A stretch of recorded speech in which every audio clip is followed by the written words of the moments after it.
The views shared on this podcast are personal opinions for conversation and insight only. Guest perspectives are their own and do not necessarily reflect the views of Kalaj Dame or this podcast. Nothing discussed here should be taken as legal, financial, medical, or professional advice. Always do your own research and make decisions based on your individual situation. You were interviewing local artists. That's right. In Pittsburgh hip hop, right? That's right. And to the extent, like even Mac Miller came through your doors at one point. Yeah, Mac Miller did, Wiz did. We had Chopper City Boys, guys from down in Louisiana. We had phone interviews with Kevin Rudolph. We did Jay Sean, Diggy Simmons. I see it like on Threads and, Facebook, people always talking about, oh, if you're going to live here, you're going to pay half the bills or, you get out when you're 18, so on and so forth. I have a lot of friends. One of them, he's like a plant general manager or something like that. And he was in the same exact situation, living with his parents at the age of 26, I want to say. Wow, he was like a manager at a big manufacturing facility, got engaged, got married, bought a house, then moved out. Yeah. At 26, damn near 27. Every single Pittsburgh DJ started at some point making $50, $100, $150, $200 playing at bars. Right. Playing at graduation parties. Playing at, VFW dances, playing at the your local pub, playing at somebody's anniversary party. Every single one of them did that. They worked their way to the price that they're charging now because they built themselves and their value. Yeah. I went to the gentleman that had the property, talked to him because I already met him through doing the digging around in the different neighborhoods for those couple of investors. Right. And I said to him, what do you want to do with this property? He goes, I'd like to sell it. Okay. How much do you want? He said, I want 30 grand for it. Okay. I got 2 grand. I'll give you $2,000 down. We'll go to an attorney's office. We'll sign a formal contractual agreement under a seller finance contract. We just shine a light where they hide the gray. It's the Kalaj Dame Podcast. I got to start introducing people. I have to. I feel like it doesn't do much justice to the guests and the podcast. And my whole thing originally was like, yo, I'm inviting these guests, like people that I really appreciate, friends have been there for a while. Like you'll learn as the conversation goes. But then I'm finding that most of the people are like, who is this guy? Like, why is he even on here, right? Sure. So for you, I don't even know where to start. Like I took notes and I'm like, this guy's like amazing, but almost as far as like my community in Pittsburgh, it's almost like you're in like a corner where no one would be aware. And one of the reasons why I wanted to bring you on here is I feel like especially like the local hip hop scene and stuff like that, which is not necessarily my target demographic, but kind of who we're capturing right now. Like if they knew who you were, like your inbox would be full of messages like, yo, what's going on? So that's what started where I met you at was Point Park, right? The radio host and to some extent program director, right? That's correct. Okay, from there, and this is just based on my knowledge, you might have some other stuff in between. From there, you went on to start your own DJ company. I won't say primarily weddings, but it appears kind of primarily weddings and events. Audio video setup company. Correct. And then just kind of dove and splurged into real estate. Yep, that's correct. So am I missing some things in there? So the DJing actually started back when I was 14. Okay. So my father was a DJ and just recently retired from the business. He was in the business over 50 years. Okay. So when I was a teenager, I started going with him, wrapping cables, learning, how to set up PA systems, how to use a microphone and proper breathing, pronunciations of names. The music, of course. I grew up on Motown and oldies and Pittsburgh oldies and whammo, R&B, and all that different type of stuff. And I learned from, would have been age 12 to age 14 with him. Every single weekend I'd go out with him. And then at age 14, I did my first DJ event. It would have been January 3rd, back of that year when I started. So this is 2026, so that would have been 2002. Okay. So I've been in the business 24 years. I did my first middle school dance. I was in 9th grade in high school. You DJ'd? I DJ'd it, yeah. I wasn't even old enough to drive. My mom actually drove me to the DJ job with the speakers in the back of the trunk and the mixer and the CD case, because we didn't have computers and MP3 players and all that back then. Right. We had a box full of CDs, mixer, right in the middle, Gemini, 2-channel mixer, right there in the middle.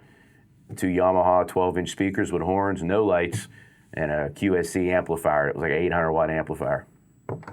Wow. That was it. So that started age 14, and that went through high school into college, where you and I met, and then continued to today. So let's go back to Point Park just for a second. I just want to touch on that, because that is like one of, I guess, the main points for me to really intro this, right? Especially when it comes to like Pittsburgh local hip hop. Again, I want to stress to the audience, this is not a local hip hop podcast, but I am of, Pittsburgh hip hop. Sure. And there are a lot of my peers, and there are also a lot of the audience right now. So when I met you, and I can't remember exactly who referred me to you, maybe it was Alan. It was Alan. Alan, Yep. yeah. That's still my bro, like one of my best friends to this day. Yep. So I went down to your radio show, and we did an interview. Right. From my understanding, that was your thing. Like, you were interviewing local artists. That's right. In Pittsburgh hip hop, right? That's right. And to the extent, like, even Mac Miller came through your doors at one point. Yeah, Mac Miller did, Wiz did. We had Chopper City Boys, guys from down in Louisiana. We had phone interviews with Kevin Rudolph. We did Jay Sean, Diggy Simmons. Those were all, phone interviews with shows that were upcoming. We did shows with Wiz at Point Park. Right. That was 2 years back. Would have been my junior and senior year at Point Park. We did shows with them, and that was the same year that Mac came for the interview, and he actually made a single in one of the dorms with, at the time, Q, who was with him. That was where Q was going to school at Point Park. So they were recording demos in Q's dorm. And he wasn't that big yet, right? No, it wasn't, not at all. And he was just going around to the college radio stations, WPTS, with Ivory and Miss Dig and I was and going everybody. to mention them, yeah. Yep, they were all part of the same thing. They would stop at PTS, they would come to WPPJ at Point Park. They drop off their mixtapes, they hang out a little bit, or the new single they made, and that was it. And we spun it, and the whole concept of the Wake Up Dance Party, which is what the show was called, was to feature Pittsburgh musicians. And it didn't matter whether it was hip hop. We had guys that were on there that were rock. We had country artists that were on. That was the whole premise, was to feature local music. Right. And then it divulged into then doing larger acts. We started interviewing some regional acts that were people from Philly and guys from Washington, D.C. that came up. We did an interview with them. And then from regional, we actually started getting more listenership, not just within the college campus and within the the local area downtown, because we were an AM station. We can barely hear it downtown Pittsburgh. Right. But we were streaming live.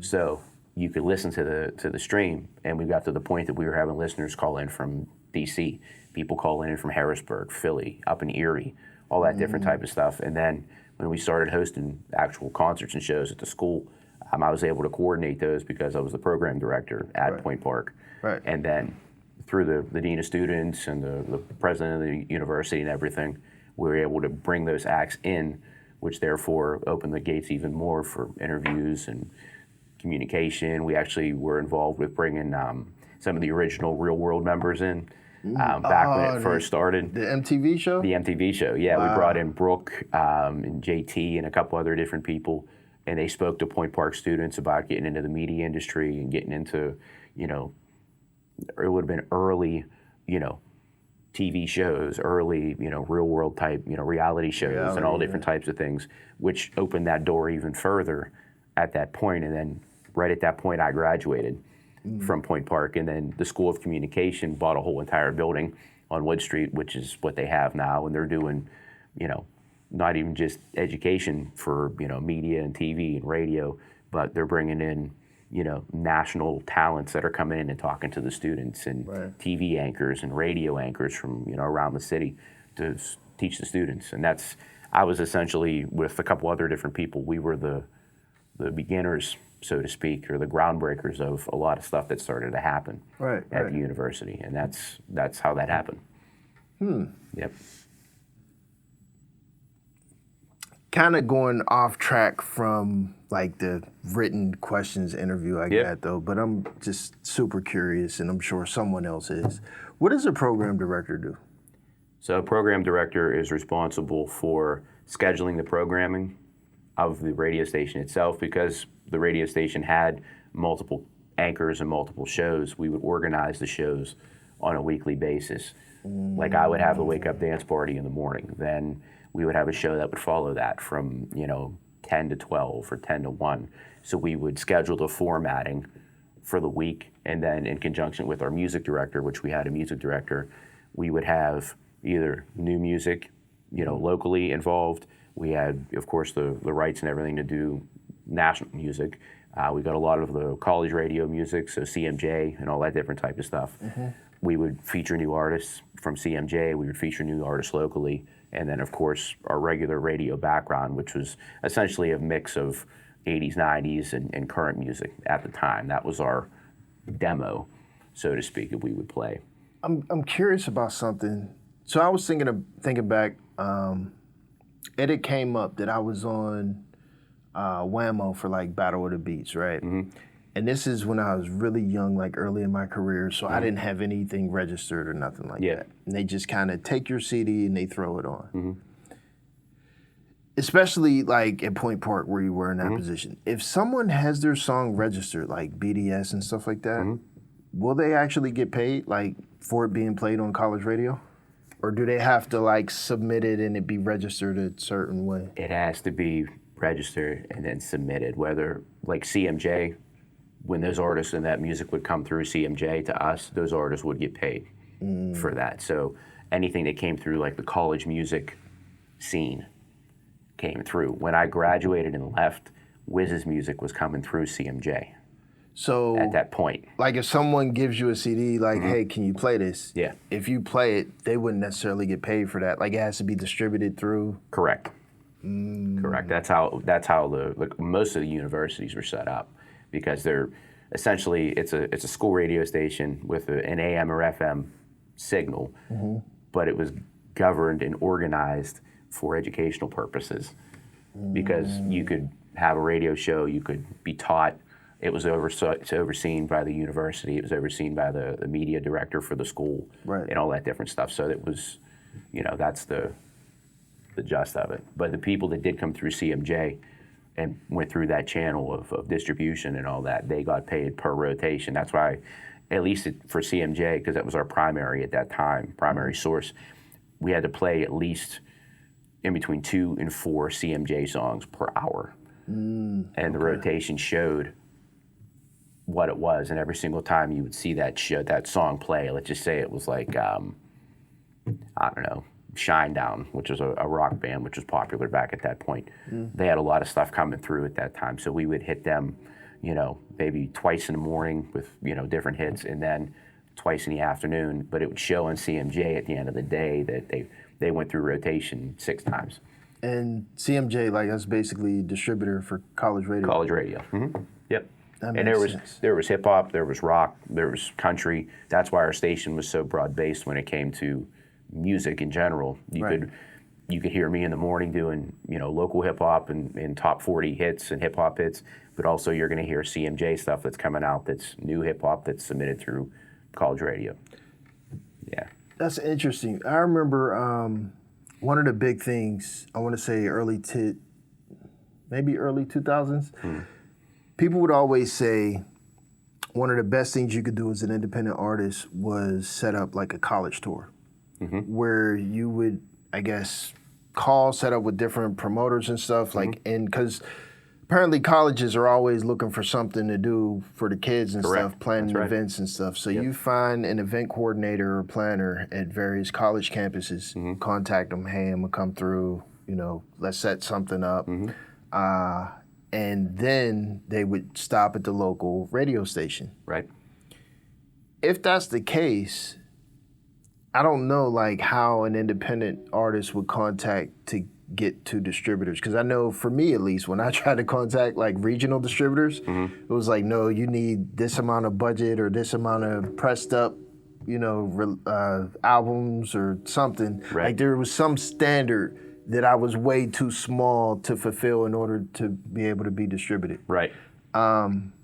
So within that whole, I don't know, college tour thing, like how did that work? Have you ever experienced dealing with artists like that? Yeah, so we had a couple of different shows at Point Park itself.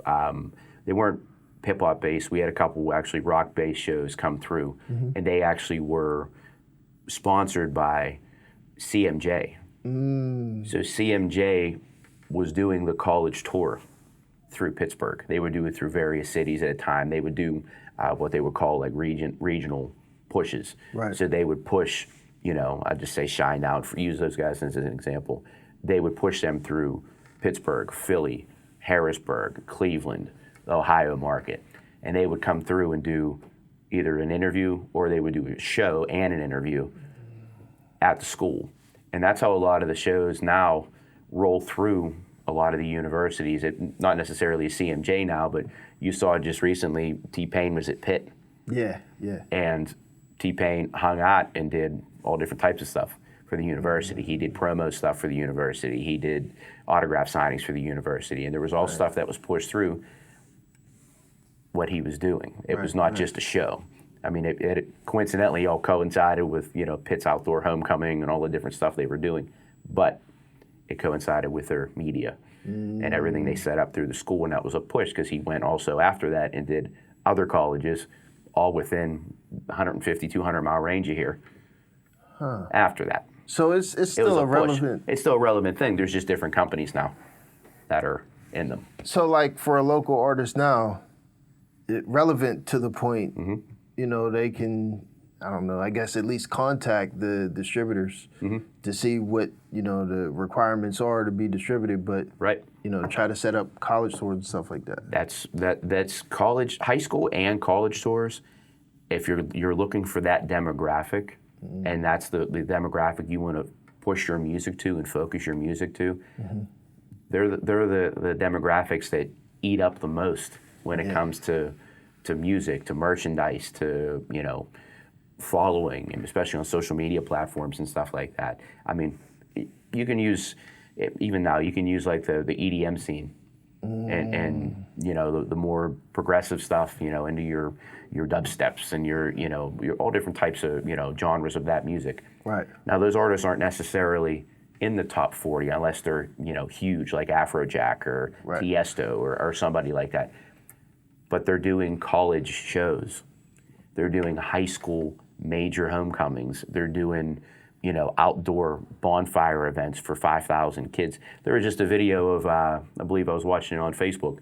It was, I want to say it was DVB and I think Martin Garrix. They were on a college campus. I think it was out in Nevada somewhere, doing a show for like 5,000 kids in between 3 or 4 different fraternities. Wow. Club style in the middle. It would almost be like going down to the towers at Pitt and having an EDM show right in the middle of that. But they pushed through that demographic and you could see T-shirts, bandanas, you know, all types of merchandise. I mean, they were tagging the university on pictures of the crowd and the party and, you know, everything that went on. And that's their demo, you know? And that's I could just use that as an example. You know? And the schools, like, they have budget for this, right? Correct. So it's like, somebody wants to set this up, most likely they'll get paid. So, like, my understanding, schools get a certain amount of budget to entertain the kids, you know, to do different things. So, in you contacting, like, an event coordinator or promoter or something at a school, they're looking for entertainment Yep. So there's if you present the right package, there's a high possibility you get the job. And I can say that even from a DJ's perspective, from my own perspective, there's, especially at a lot of the Pittsburgh universities, there's media coordinators, there are, welcome back to school coordinators, there's homecoming coordinators, and they're not all necessarily student-based. They're teachers and professors that are in charge of activities for the university for the time that the students are there, summer school activities. Right. There's all different types of people to reach out to at the universities that locally, whether you're a DJ or an artist or a band, if you're looking to, broaden your reach into a demographic like that, you 150% can if you reach out to the right people. That's an opportunity, I think, for a Pittsburgh artist. Nice. Okay. We actually stayed on that subject not too long, but longer than I expected, just because, I don't know, questions pop up and I'm like, man, I need to learn this stuff. And that's what I was saying, like one of the best parts about this for me, I genuinely love talking to people and learning. Right. So me, a lot of times, like I write down my notes and I'm organized, but questions just kind of fire off like, really, how'd you do that? I mean, and I don't know, it's different. It's not an actual radio show where I have to follow a specific format. Right. It's like a podcast, so I kind of have freedom to just talk about whatever the hell I feel like for the most part. Right. And that's what people want to see. They want to see that being genuine, being open, not scripted in forecasts and putting, where it's going to go interview-wise. People want to see you in your purest form. Exactly. Who you are. Exactly. That's one of the difficult parts. It almost feels like being naked to a certain extent. Like, not necessarily vulnerable, but weird simply because I walk a thin line between two different worlds. Where my background, like my home culture, is very much hood culture, street culture, just not really corporate, not white collar, like not at all. And as I told you, me working in corporate America is very different. Right. So for me to be here and show my genuine self, it kind of teeters that line where I'm going back and forth. Right. So you have people on the corporate side that are going to see my hood side. Right. People in the hoods, I'm like, oh, I didn't know he was as corporate as that. You know what I mean? Right. And it's weird because I don't know, I guess, what to expect. Not to say like I care a whole lot, but it's just weird. Yeah. You know what I mean? You toe that line. Yeah. Yep. I don't know. Which kind of in a way brings me to my next point. So you were a part of, shout out to Corio, by the way, a part of my my original podcast, Flat Out Hip Hop Magazine. I got you to interview for me. Right. Way back, maybe 15, somewhere between 12. 15, 16 years ago. Somewhere around there. And that, again, that's one of the reasons why I brought you on here. Like, you've always been a straight up guy. Yeah. Like, I look at you, at least back then when I seen you, it was like, wow, like, this is like a radio dude, like, at Point Park and everything. And I'm not even sure what gave me the confidence to reach out to you. But you're like, sure, no problem. Came in. It was literally like me and my dad's house, just like my room's just like a small. Yep. I remember. Small room. I was wearing a purple tank top, I think. I think it was a DJ Dead Mouse t-shirt. Yeah. Something like that. I remember. Yeah. And by the way, for the audience, the interview is up right now. I might actually clip it up and promote it so people can see it or whatever. But so yeah, from there, just to add to how genuine you are. And again, add to why I brought you on here is the reason why I state that. I don't remember the exact interview that we had at the time, and I purposely did not watch it again because I didn't want to get stuck in that same train of thought as far as where we go from here. Sure. But since then, which we already spoke about, you just did like a swan dive into your DJ stuff. Mm-hmm. Is there a reason why you didn't stick to radio? So after I actually graduated from Point Park, I got an on-air internship with B94. And I was known as Scuba the Intern. That was my persona. So I was on with Flick, who was on nights at B94. So we would go around and do all the different, the club broadcasts and all the goofy things where you try to find us in the South Side and all different types of fun stuff that we did. And B94, unfortunately, right after my internship stopped, because I was only there for a certain time, B94 changed from a music station, and a Pittsburgh station, to a sports station. Was is that the one that Bonix was at? Bonix was at KISS. Okay, yeah. Yeah, Bonix was at KISS. So Flick, Kobe, Bubba, if you know Bubba from B94, if you know that name, they were all part, and Melanie as well, they were all part of the B94 family. And when B94 was not a music station anymore, it became a sports station, people like Bubba and Melanie all went to Star 100.7. And then people that were middays and night guys all ended up going to either different cities to work for different radio stations, or if they were interns or board ops, they either stayed to be board ops or their time ended and went into that. And I wanted to stay in radio because my father worked in radio for a long time. He worked for Whammo back in the late 80s and early 90s, and then for Wish 99.7 during the late 90s and early 2000s, and he did Metro Traffic News into the 2010s before he got out of radio. And I wanted to do it very much so, but the market became so tight with stations converting to talk stations, converting to sports stations, stations being bought up by other larger conglomerates. There was just no opportunity to get anywhere in that. And the people that were already there are still there now. Right. So there really wasn't a lot of opportunity for people to move up. So at that point, I made a decision. I was already DJing at the time, getting rolling out of college, that I just went, as you said, swan dived in to everything, and that's why it ended up happening. But my degree from Point Park was in broadcasting and journalism, with a minor in business and U.S. history, and that's what I ultimately went to school for and then experienced, growing up, and that's what I wanted to do, but not necessarily what was, given opportunistically, once I got out of there. So right. Huh.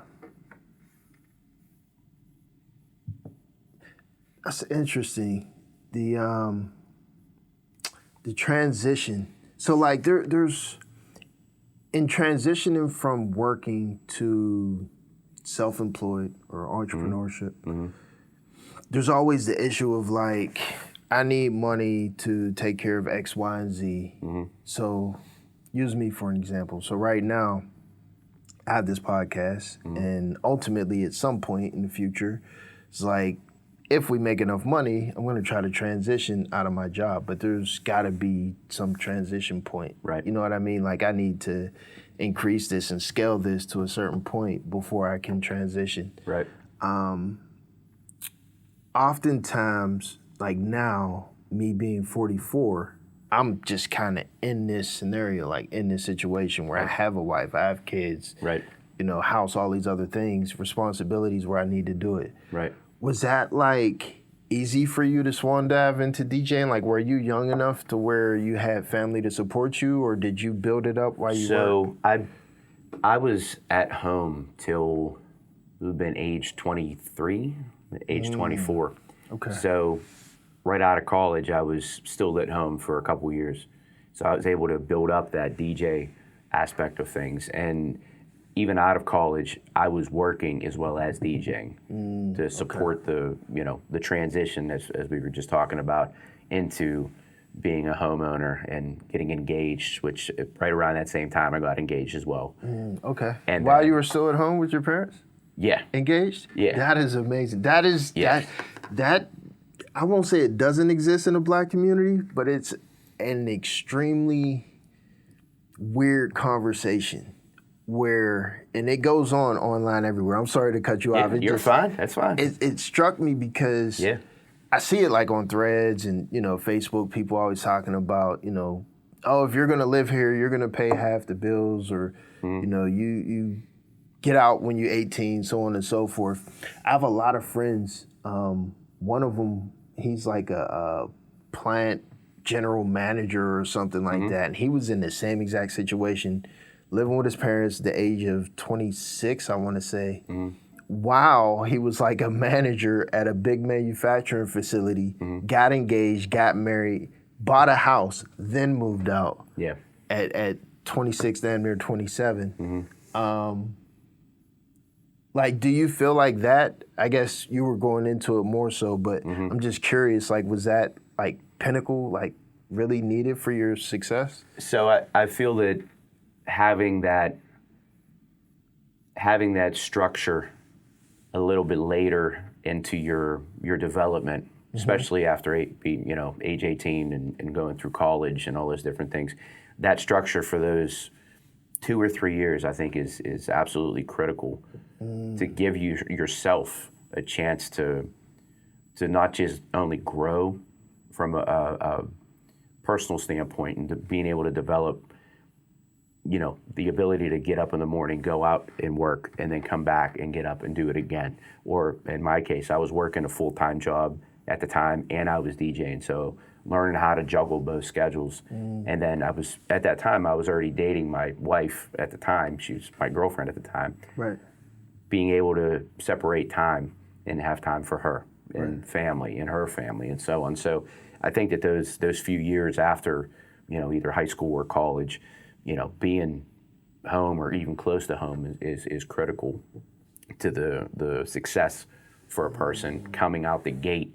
When I was 24 and we got engaged and we started looking at properties and homes and stuff like that, we were in the same year. We got the house and we got married. So it would have been age 26, going to be 27. We were looking for a year and a half. We were engaged. We were starting to plan the wedding, get everything all together. Right. And then that time came. It was, all right, wedding's here, house is here. Wow. It was a big decision. And that's, we made that, decision together, as a couple, because we had already been dating since college. You actually met her at the radio station at Point Park. I remember. You did. So, and that's how we segued in. And I feel that time frame is so critical to the development of a person, because that's truly the time that you really get your chops in and you kind of get your feet wet of what real life is. Because whether you're at home or you're close to home, or even people that are, if they go out, and they're living in an apartment, they're starting to feel that responsibility for their job, their responsibility for their finances, their responsibility for things that they needed to do. I was paying my own bills. I was paying my own car payment, my own phone bills, paying for equipment, everything I needed to do to succeed. I was saving up for money for a down payment on a house. Right. So it was critical for me to succeed, to be there for a few years, to be able to, save some money and to kind of get that jump to go in. So, like, your parents didn't, like, charge you rent to live with them during that time? No, but I definitely was a supportive son, at home. I was helping pay the bills. I would contribute. I wasn't asked to, but as a son, I was, being there. I would help if needed. Right, I would help with the gas bill, help with the water bill. If somebody was running behind on a car payment or whatever the situation, I was a son, so I helped. Right, and that's it's what a son or a daughter or a child should do, for their parents, regardless. Now, everybody's situations are different. My relationship with my parents, wasn't 150% the greatest. There was a lot of up and down, and still is to this day. But they're still your parents. Agreed. So that's kind of where I, even though I was staying at home, I felt the commitment as a son and the responsibility to be humane. Yeah. Whether it was an up or down type, time to assist. Yeah. That makes sense. I have similar ways of operating. So like now I have a 19-year-old and an 18-year-old, my two oldest sons. I've always had this thing where I kind of feel like I want you to go out and start your family and do your own thing. And I understand there's a transition. Like, I understand, you kind of need training wheels to a certain extent, right. To get yourself going. So it's like, whether you want to join the military, get a trade, start a business, whatever it is you want to do, as long as you're pushing towards something, as long as you're getting up, you're grinding, and you're not just laying around or working some lame dead-end job, just kind of wasting your early years, you can stay here for as long as you need. Yeah. Which is like, go somewhere, go off to the military, come back. You can stay here. You're in school. While you're in school, stay here, give you, extra 6 months to a year to figure it out, work, stack some money, that type deal. But when it gets to the point to where, the kid is just working at Sheets, and door dashing every day and playing video games and not really doing anything else. Right. Then, okay, buddy, you got 6 to 8 months to figure something out. Right.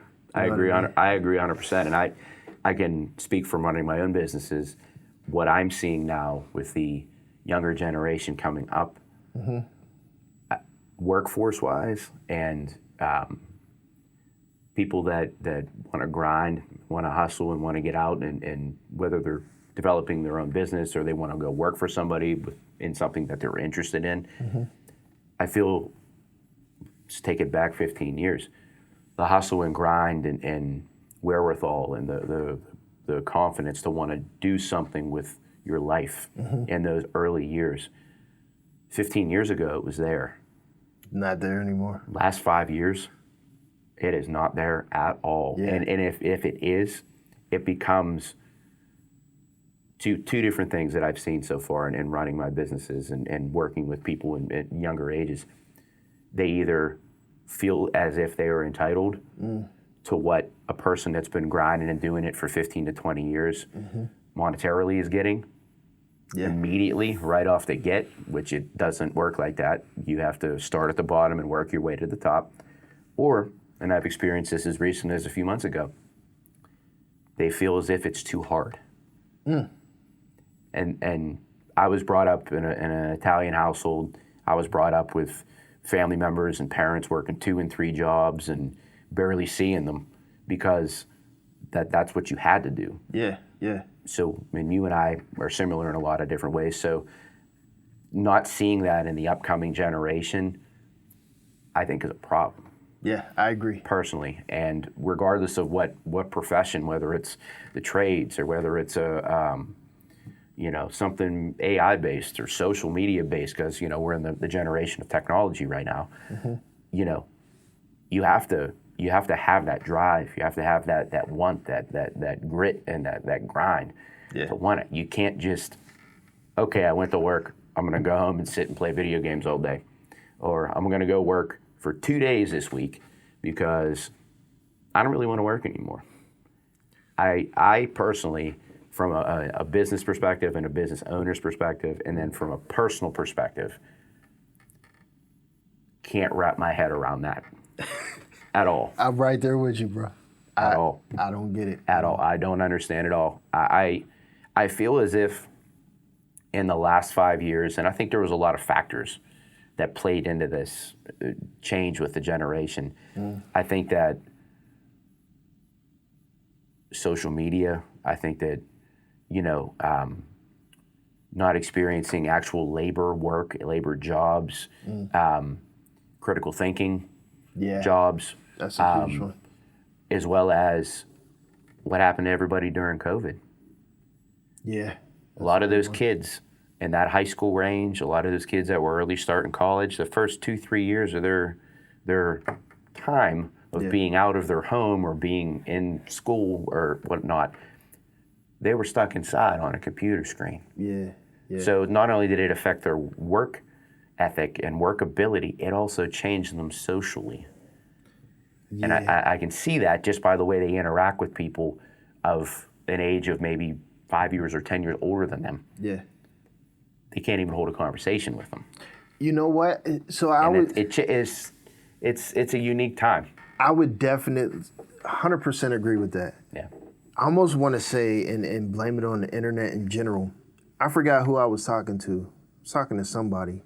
They were asking about like men these days, and I guess more millennial, maybe a little bit younger, that you know, they don't walk up and talk to women, you know, the same way and stuff like that, and don't approach women the same way. And I'm like, well, if you consider the world we live in now versus when that was a cool thing to do, like the beautiful woman in my neighborhood, her options were the kids in her neighborhood, the guys in school. It wasn't, you know, every Tom, Dick, and Harry from here to California. Right. Where, you know, she could pick the top of the litter, cream of the crop from anywhere. Right. Or they could pick a relationship based on a swipe. Yeah. That. We didn't have that. Exactly. We didn't have, if you like somebody, you thought they were good looking, you thought that they were, you know, something that you wanted to pursue. Yeah. You went and talked to them. Yes. You got to know them. You maybe if you were in school, you walked them to class. If you were, you know, you met them at a club or a bar or whatever, you maybe asked to take them out for a dinner or a drink or whatever, and you would court them. That, it made it easier to talk to people in general, but especially women online where you're behind the screen. Yep. You don't need the most confidence if you're not talking to somebody in their face. Right. You could say whatever crazy outlandish stuff, you know, and this girl don't like it, okay, maybe the next one will. And just shoot out thousands of messages and DMs a day until you get one, you know? Right. That, and I feel like that going along with everything else just makes it this microwave society where, you know, everything is instant gratification. And I think the way I described it before is a dopamine button. Yeah. And you know, just in life, there's 100%. literally just a dopamine button. Yep. And when you don't have that button is, you know, the kids now that we're seeing, you know, emotional, frustrated, oh, it's the end of the world because I need my dopamine button. You know, what's crazy to go along with that too, man, and I hate this. See if you feel the same way. The people that don't feel like they not owe you, but like they need to respond to you or have your attention. So like for me, I feel like people that are in my inner circle, people I appreciate and they appreciate me. If you contact me, you reach out to me, maybe I'm not available. I'll get back to you at my earliest convenience. Right.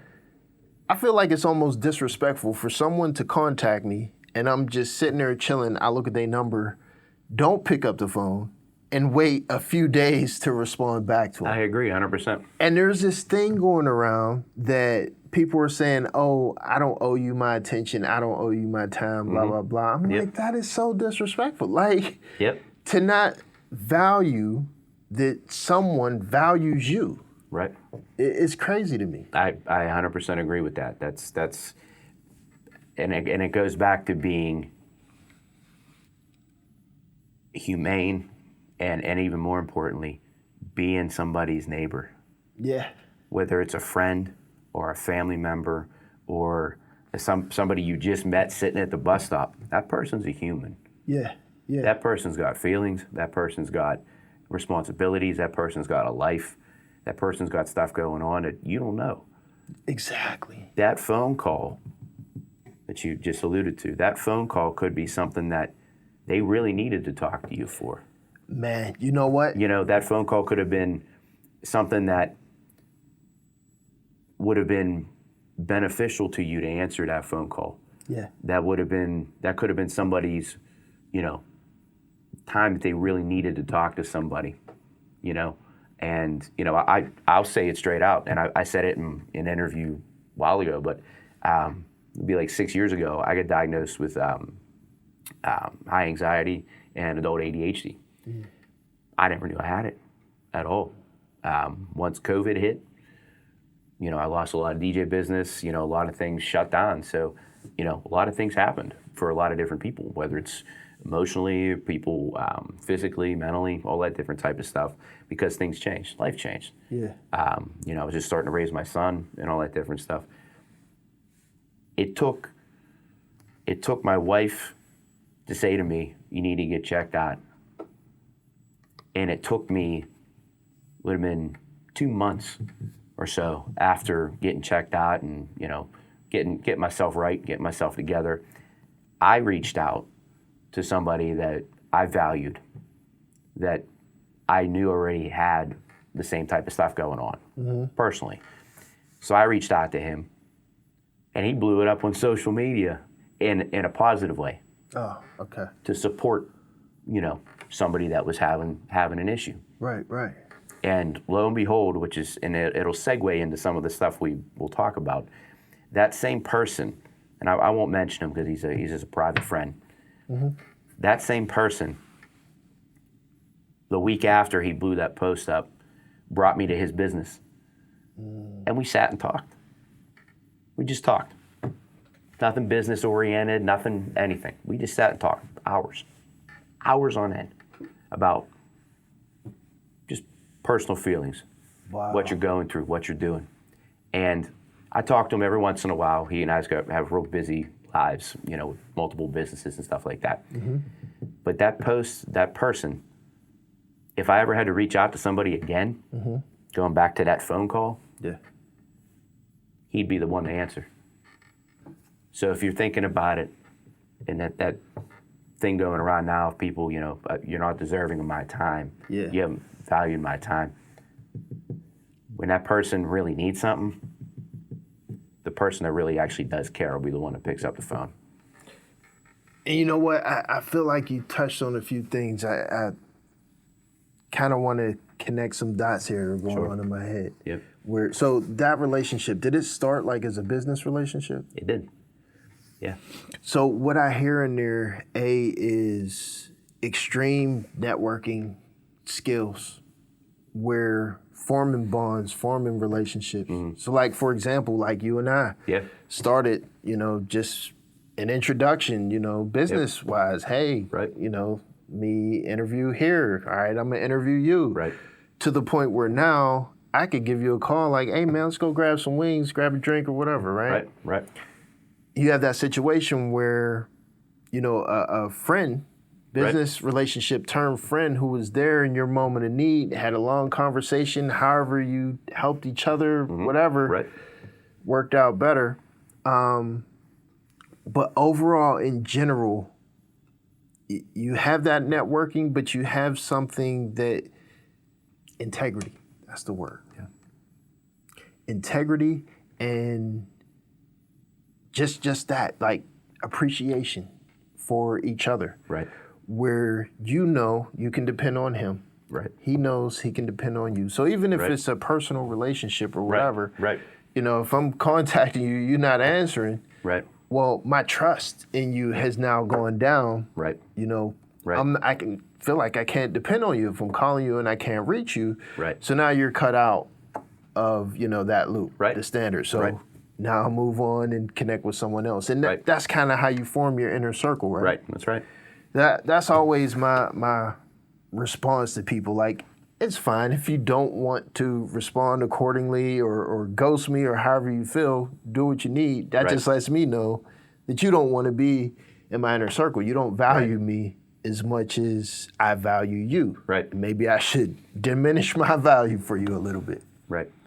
Even that's a weird one for me too, though, right? Because I just generally love people. Right. I'm the same way. I'm friends with everybody.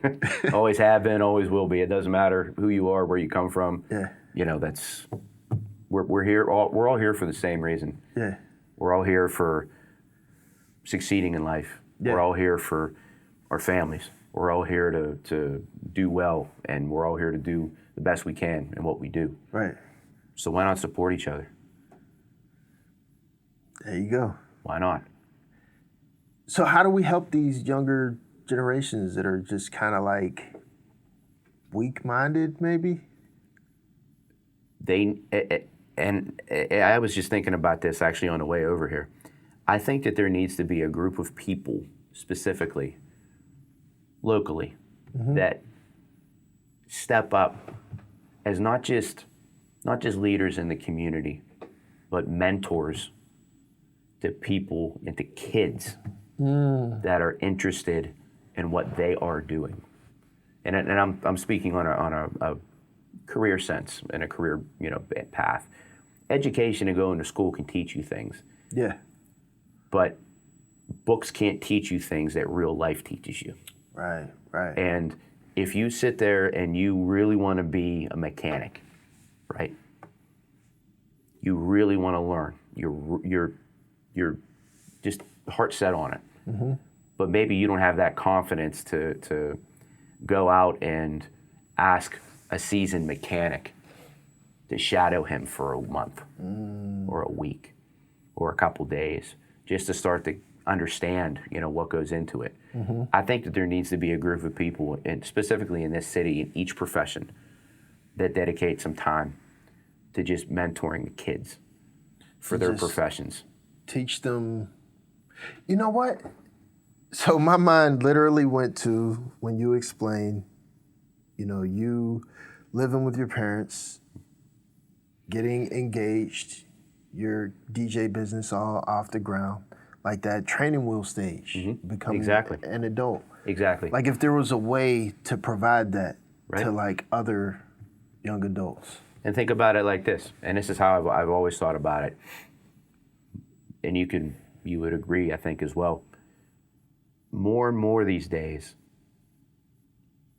kids do not have a guiding light coming straight out of school. You said it yourself. Yeah. They're 18. Either get out, start paying rent. Yeah.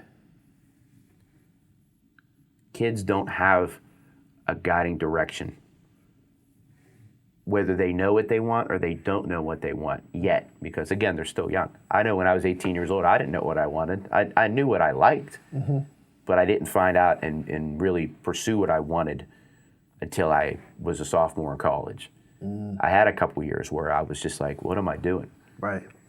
That time, I think the kids specifically need that guidance. And I don't think now, and it plays right into what we were talking about with, weak-mindedness and being more introverted and things like that. I think that's a time where they need to see that leadership. They need to see that mentorship, that guidance, that being able to sit down and talk to somebody that is in their line of focus of what they want to do and give them the real life experience. That real life experience can't be taught in a book. Right. Right. It can't. I wasn't taught to be a DJ out of a book. I was taught to be a DJ because of my father Yeah. and his associates and men that are, and women both that are in their 70s and 80s now that don't even DJ anymore. I learned by following them and shadowing with them and going and sitting and watching them Yeah. Yeah. and understanding the business. I did the same thing with real estate. I shadowed under people, and a lot of people don't know that. I shadowed under people for almost a year and a half before I even jumped into any aspect of that business. People don't know that. I got the education, the real life experience first. That's a thing too. Yeah. Of people not wanting to, I don't want to call it work for free, but just like that internship phase of, I just want to hang around. Let me grab coffee. Let me do something just to be around where you are. And maybe I can catch some crumbs of information, ask you some questions here and there, see what you do, try to walk in your footsteps. Maybe I'll get a job with you eventually, maybe not, but I just want to be in that environment. Yeah. Everyone that I know that was hungry like I was when I was younger went through that position. Right. Like I remember I went through the Yellow Pages. I was 20 years old, maybe 19. I went through the Yellow Pages and called every single studio, professional studio in the Yellow Pages I could find. I found one, I believe his name was Ricardo, and he was an engineer for the Pittsburgh Symphony. And I was like, dude, like I'm looking for an internship. I'll grab you coffee, whatever. He, sure, come on down.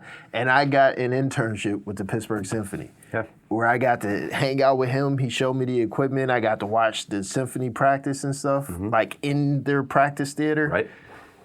That doesn't exist anymore. No, and it needs to be. It's it like needs to. It's like people aren't. I won't say everyone, because there's some. There in are between some. the cracks. Right. But there are some. A good portion of the population, like, they're not gunning for the experiences, and you know what I mean? No. No. They think that the piece of paper that they got after 4 years, regardless of whether it was high school or college, entitles them to receive that ultimate monetary value, and more importantly, that they can just go right into it. It doesn't work that way. It doesn't work. I'll use DJing for an example, because you're going to get me rolling on this now. Yeah. So, DJs, Pittsburgh DJs, we'll use it as an example. Okay. Nope, some are going to watch this, some are going to see it, and that's cool, and that's fine. Every single Pittsburgh DJ started at some point making $50, $100, $150, $200 playing at bars.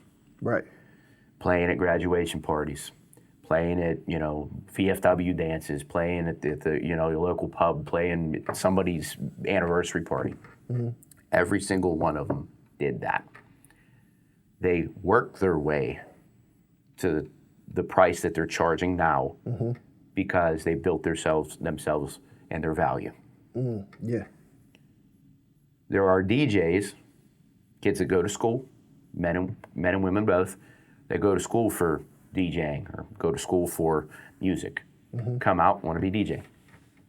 Making top dollar. And they don't want to DJ the bars. They don't want to DJ the small events because they feel if, DJ A, who's been in the business 25 years, is getting paid $2,000 to go do a wedding, or DJ B is getting paid, $500 to go do a nice big club night. Yeah. They're entitled to making that. But no, that's not the case. Yeah, we all I agree. started, Drake said it, started from the bottom, now we're here. Yeah. And I'm not trying to sound cliche, but that's a fact. Okay, so I'm not saying I disagree with you. I do agree with you. But let me throw something out there, give you a little bit of pushback. Yep. So what do you say to the point that the DJs that did start there at $50, $100, doing the bars or whatever. Right. They did that because they had to, because that was what was available, and they climbed the ladder that was in front of them because there was no other opportunity until they reached a point where now it's literally like it could be a guy, like a dude that says, I have enough to pay you, but because you haven't done this before, I'm only going to give you this small percentage. I don't disagree with that. If somebody is brand new getting into the business and wants really that experience, I don't care if you're making $20, $50, $100, or you get the opportunity to make that $1,000. That's experience. So that's how I feel. What's the difference between, let's just say camera operator, right? Yep. So we'll have A and B. A is a guy that, went to school for it. He's been doing it for years. He's like a master cinematographer. Sure. B is a guy that went to YouTube University for a few months. Yeah. He's good, maybe a little rough around the edges. A guy wants $200 an hour to come in and film. B guy also wants that $200 to come in and film. The quality that I would get from either one of them, both of them, is relatively the same because, all the same cameras, you just point it and turn it on. Are we saying that the B guy that went to YouTube University should be paid far less than the master cinematographer? Not far less. Like I feel like the cinematographer guy, what I would be paying for would be like, are you bringing your own equipment? This like, these rig cams and all this expensive stuff and your own lighting and your own crew to set and move everything. Like, what value are you bringing me? The value should be, in my opinion of that, should be the value speaks two ways. The professionalism in what they bring and what they provide, and their experience that commiserate that. YouTube University, maybe he has a lot of the same equipment. Maybe the pictures are fairly the same because of the technology. Okay, but did YouTube University come with a lighting tech to move stuff around?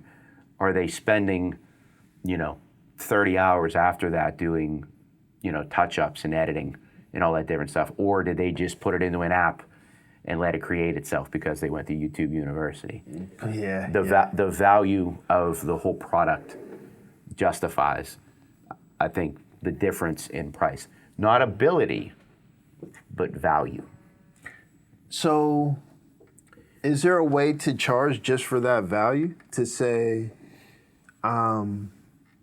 these are the requirements, this is what I need? Like, no matter if you have a year experience or 20 years experience, this is the rate, but you need to fulfill these requirements. Yes, I feel that, yeah. So, and I'll use DJ as an example because it's my profession. There's a DJ here in Pittsburgh that I mentored. He's been DJing now 8.5 years, almost 9 years. He started with doing small little grad parties, school dances, making $250, $300, $350, decent money, getting started. Now, 5 years later, 6 years later, he's now making $500 at those graduations. He's making $550 at those school dances. He's charging $1,200, $1,500, $1,600 for a wedding. Right. Because he built that image, value, experience, where not only is he coming in as just a DJ, but he's a DJ, an MC, right, and a coordinator of events for the evening. So he not only handles the music aspect, but now he's bringing a full product to the customer. Right. So just like a cinematographer, going back to that, the YouTube guy learned off YouTube. He learned how to use the equipment. He learned how to maybe write a contract or how to meet somebody and how to book the job. But is he able to provide that full-scale experience? Right. That a 25-year-old veteran would. And things that aren't on that YouTube video where you sit and you talk to the bride and groom and you not only talk to them about what their wishes are and what their wants and needs are, what their checklist is, but understand what special things are important to them off the book. Yeah. Maybe there's a grandfather that's ill. They want to be able to capture those special moments throughout the evening, something that's not on the checklist. I agree. Things like that, where a person that's just learning and just, watching those YouTube videos and watching those online videos and getting started, may not be able to wrap all the way around all those personal, important things, where a seasoned person that works with people more so than somebody just jumping into the business has that ability to build that extra value. Right. That's within. I agree 100%. I just wanted to dig into that a little bit, just to, I don't know, help people that may not understand that perspective. So what I connect that to is kind of like this podcast, for example, where I've done podcasts before, I've done interviews before. This is my first time fully running consistently like a business, where in a way it's a brand new experience. Right. Like I mentioned, I had interviewed you before. I had a bunch of other interviews back then. 3 years ago, I tried a different podcast, a bunch of friends and stuff. This is the first time I'm doing everything all together. Right. And we're releasing episodes every week and, 200 clips a week, all these different things. Right. I'm learning so much. Right. I'm only almost 3 months into this, but I know so much more now than I did 3 months ago, where like the value of me and what I know as a podcaster, like if someone was to say, this is your pay rate, this is the scale that you get, I wouldn't necessarily say I'm a journeyman as far as podcasting, but I've learned so much that for someone to say, oh, podcasting, you just turn on a mic and do it, like, no. No, absolutely not. Absolutely not. No. Like if I was going to hire someone to take my place, if they had never been podcasting before, I'd be thinking, I'm not giving you top rate. I know for a fact that there are things that you have no clue about that you're going to learn over time. Right. You're going to make mistakes here and there. Right. And I'm not saying that I'm perfect. I have a ways to go. But again, just through the experience of it, like you learn so much. Right. And that ultimately brings value. Yeah, exactly. To the product. Exactly. And to the person, which justifies a lot of different things, but quality and justifies monetary gain. Right. Whatever profession, regardless of whether it's a podcast or a cameraman or a DJ. Right. Those are the same thing. Makes sense. Okay, so back to your DJing, your swan diving into your DJ career. Yep. Let's define that. Definition of swan diving. Like, how did you do it? So, my swan dive in was doing every event I possibly could.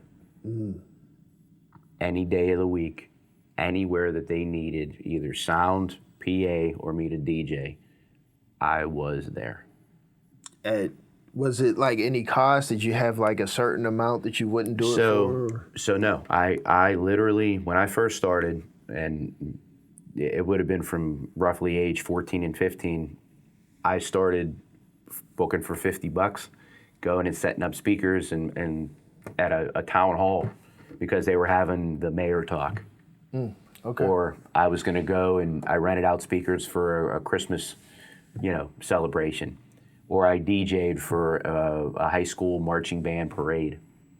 Right. Everything that I could integrate DJ-wise, music-wise, equipment-wise, whether it was 50 or 100 or 200 or 300, I did.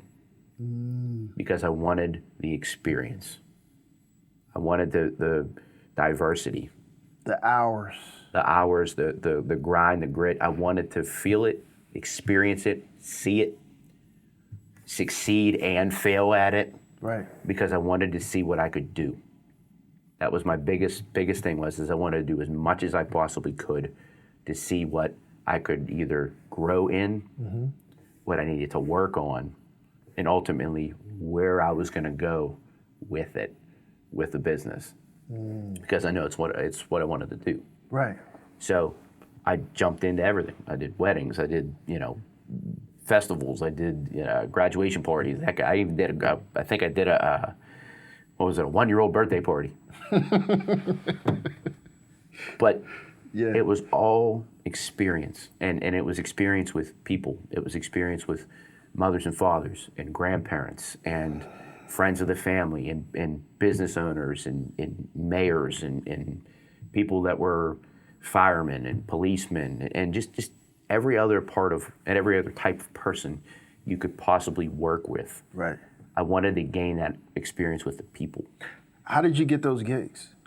So, 2 different ways. So when I first started, my first gig was at a middle school that I went to. My dad originally used to do the DJing at the middle school. The first day that I did my my dance was the year I started DJing that school. That was my first give. My dad gave me that little in the door to help to get started. Right. Now, he would book me for other events to get started, but I went out and sought my others at the same time, which is what I still do to this day. He'll still book me for stuff, but I'm out there booking my own weddings and booking my own events, and I opened up my own entertainment business with Iron Aura Entertainment. That's my brand. So just to pause right here for a second. Can you give me an example of how you would go about booking yourself for an event or reaching out, cold call? Like, what does that look like?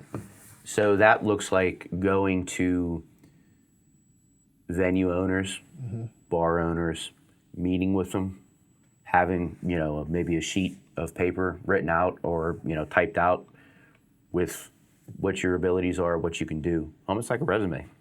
So you just like cold call them? Like I'd cold call, I'd go out and talk to people, I would put flyers up, I would, you know, when MySpace was first getting launched off, I had a MySpace DJ page, so I would post on MySpace. People would, you know, share it or comment on it and different things like that. When Facebook came, I started doing the same thing. And I just increasingly just kept building on event after night, after event, after event. And I would share that socially. So that's sales. Yeah. Yeah. And I would just build it from there. And I would just consistently keep showing, whether it's publicly on social media or, you know, taking pictures and sending them to, you know, a wedding couple that I met at another wedding. Hey, I hope you guys had a great time. Hey, I snapped a picture of you guys at the wedding. You know, you guys were dancing on the dance floor. Hey, if you ever need anything, let me know. You got my number.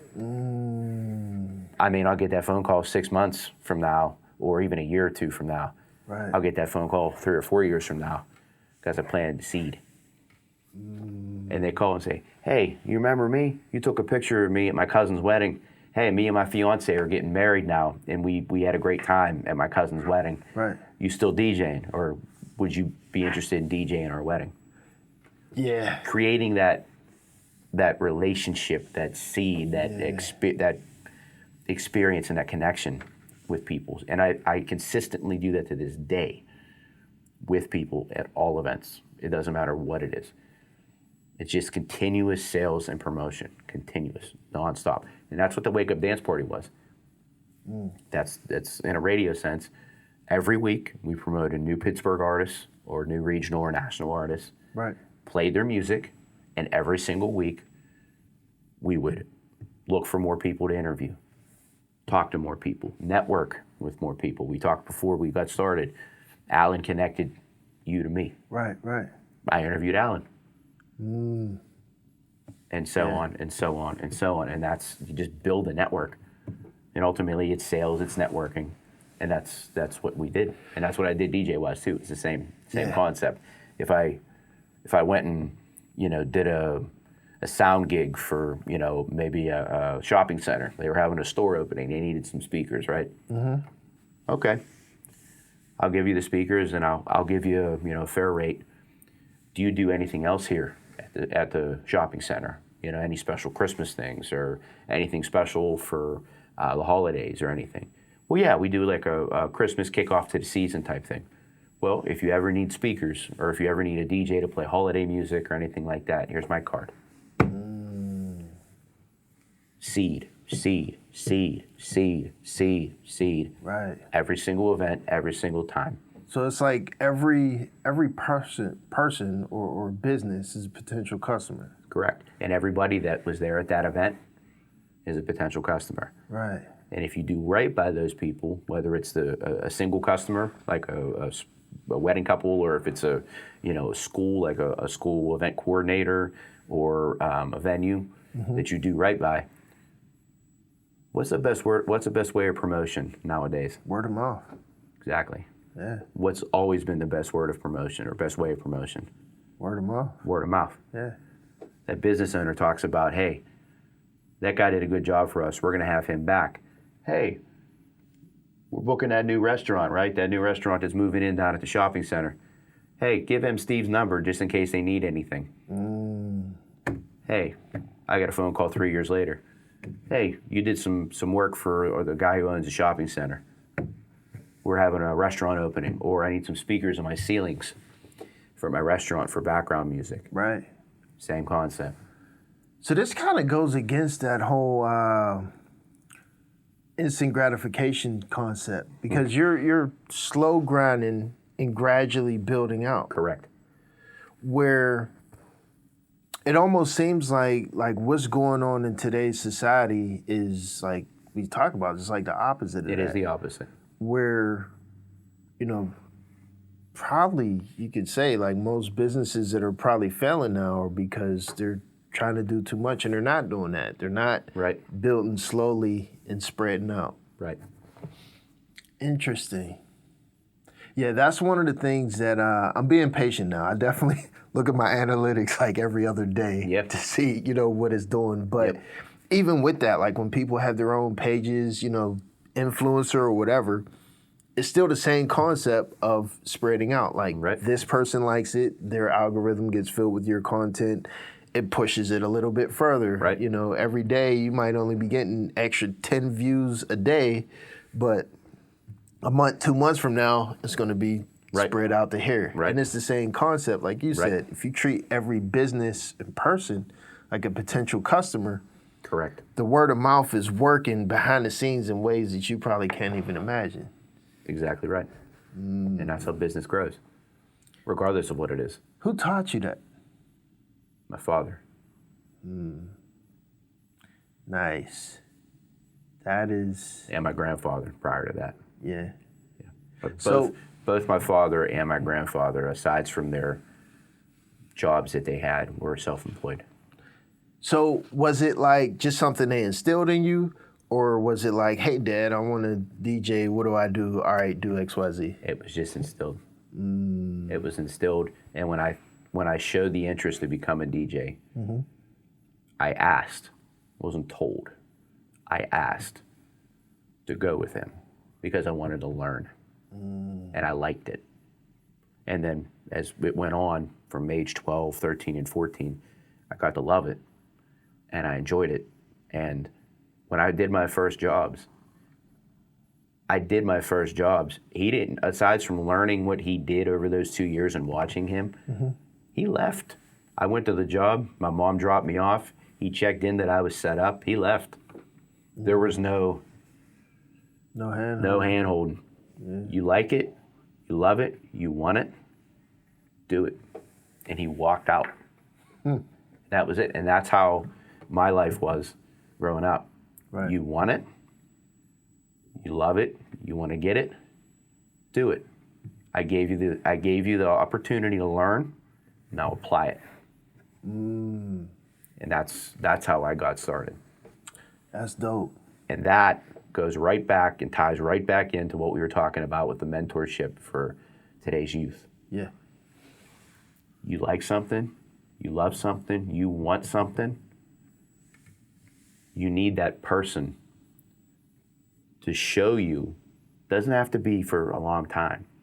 Just to talk to you and show you and give you just the summary of how things can go and a little bit of just oomph.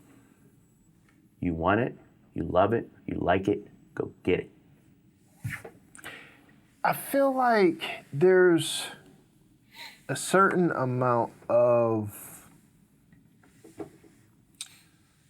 like, in that feeling of entitlement, and I don't know because I don't feel it, but in dealing with people, like, I see this pattern of, like, almost like they expect you to do things for them. Correct. Yep. And it makes it so the critical thinking isn't there. Isn't there? Where there is no paying attention to detail. Right.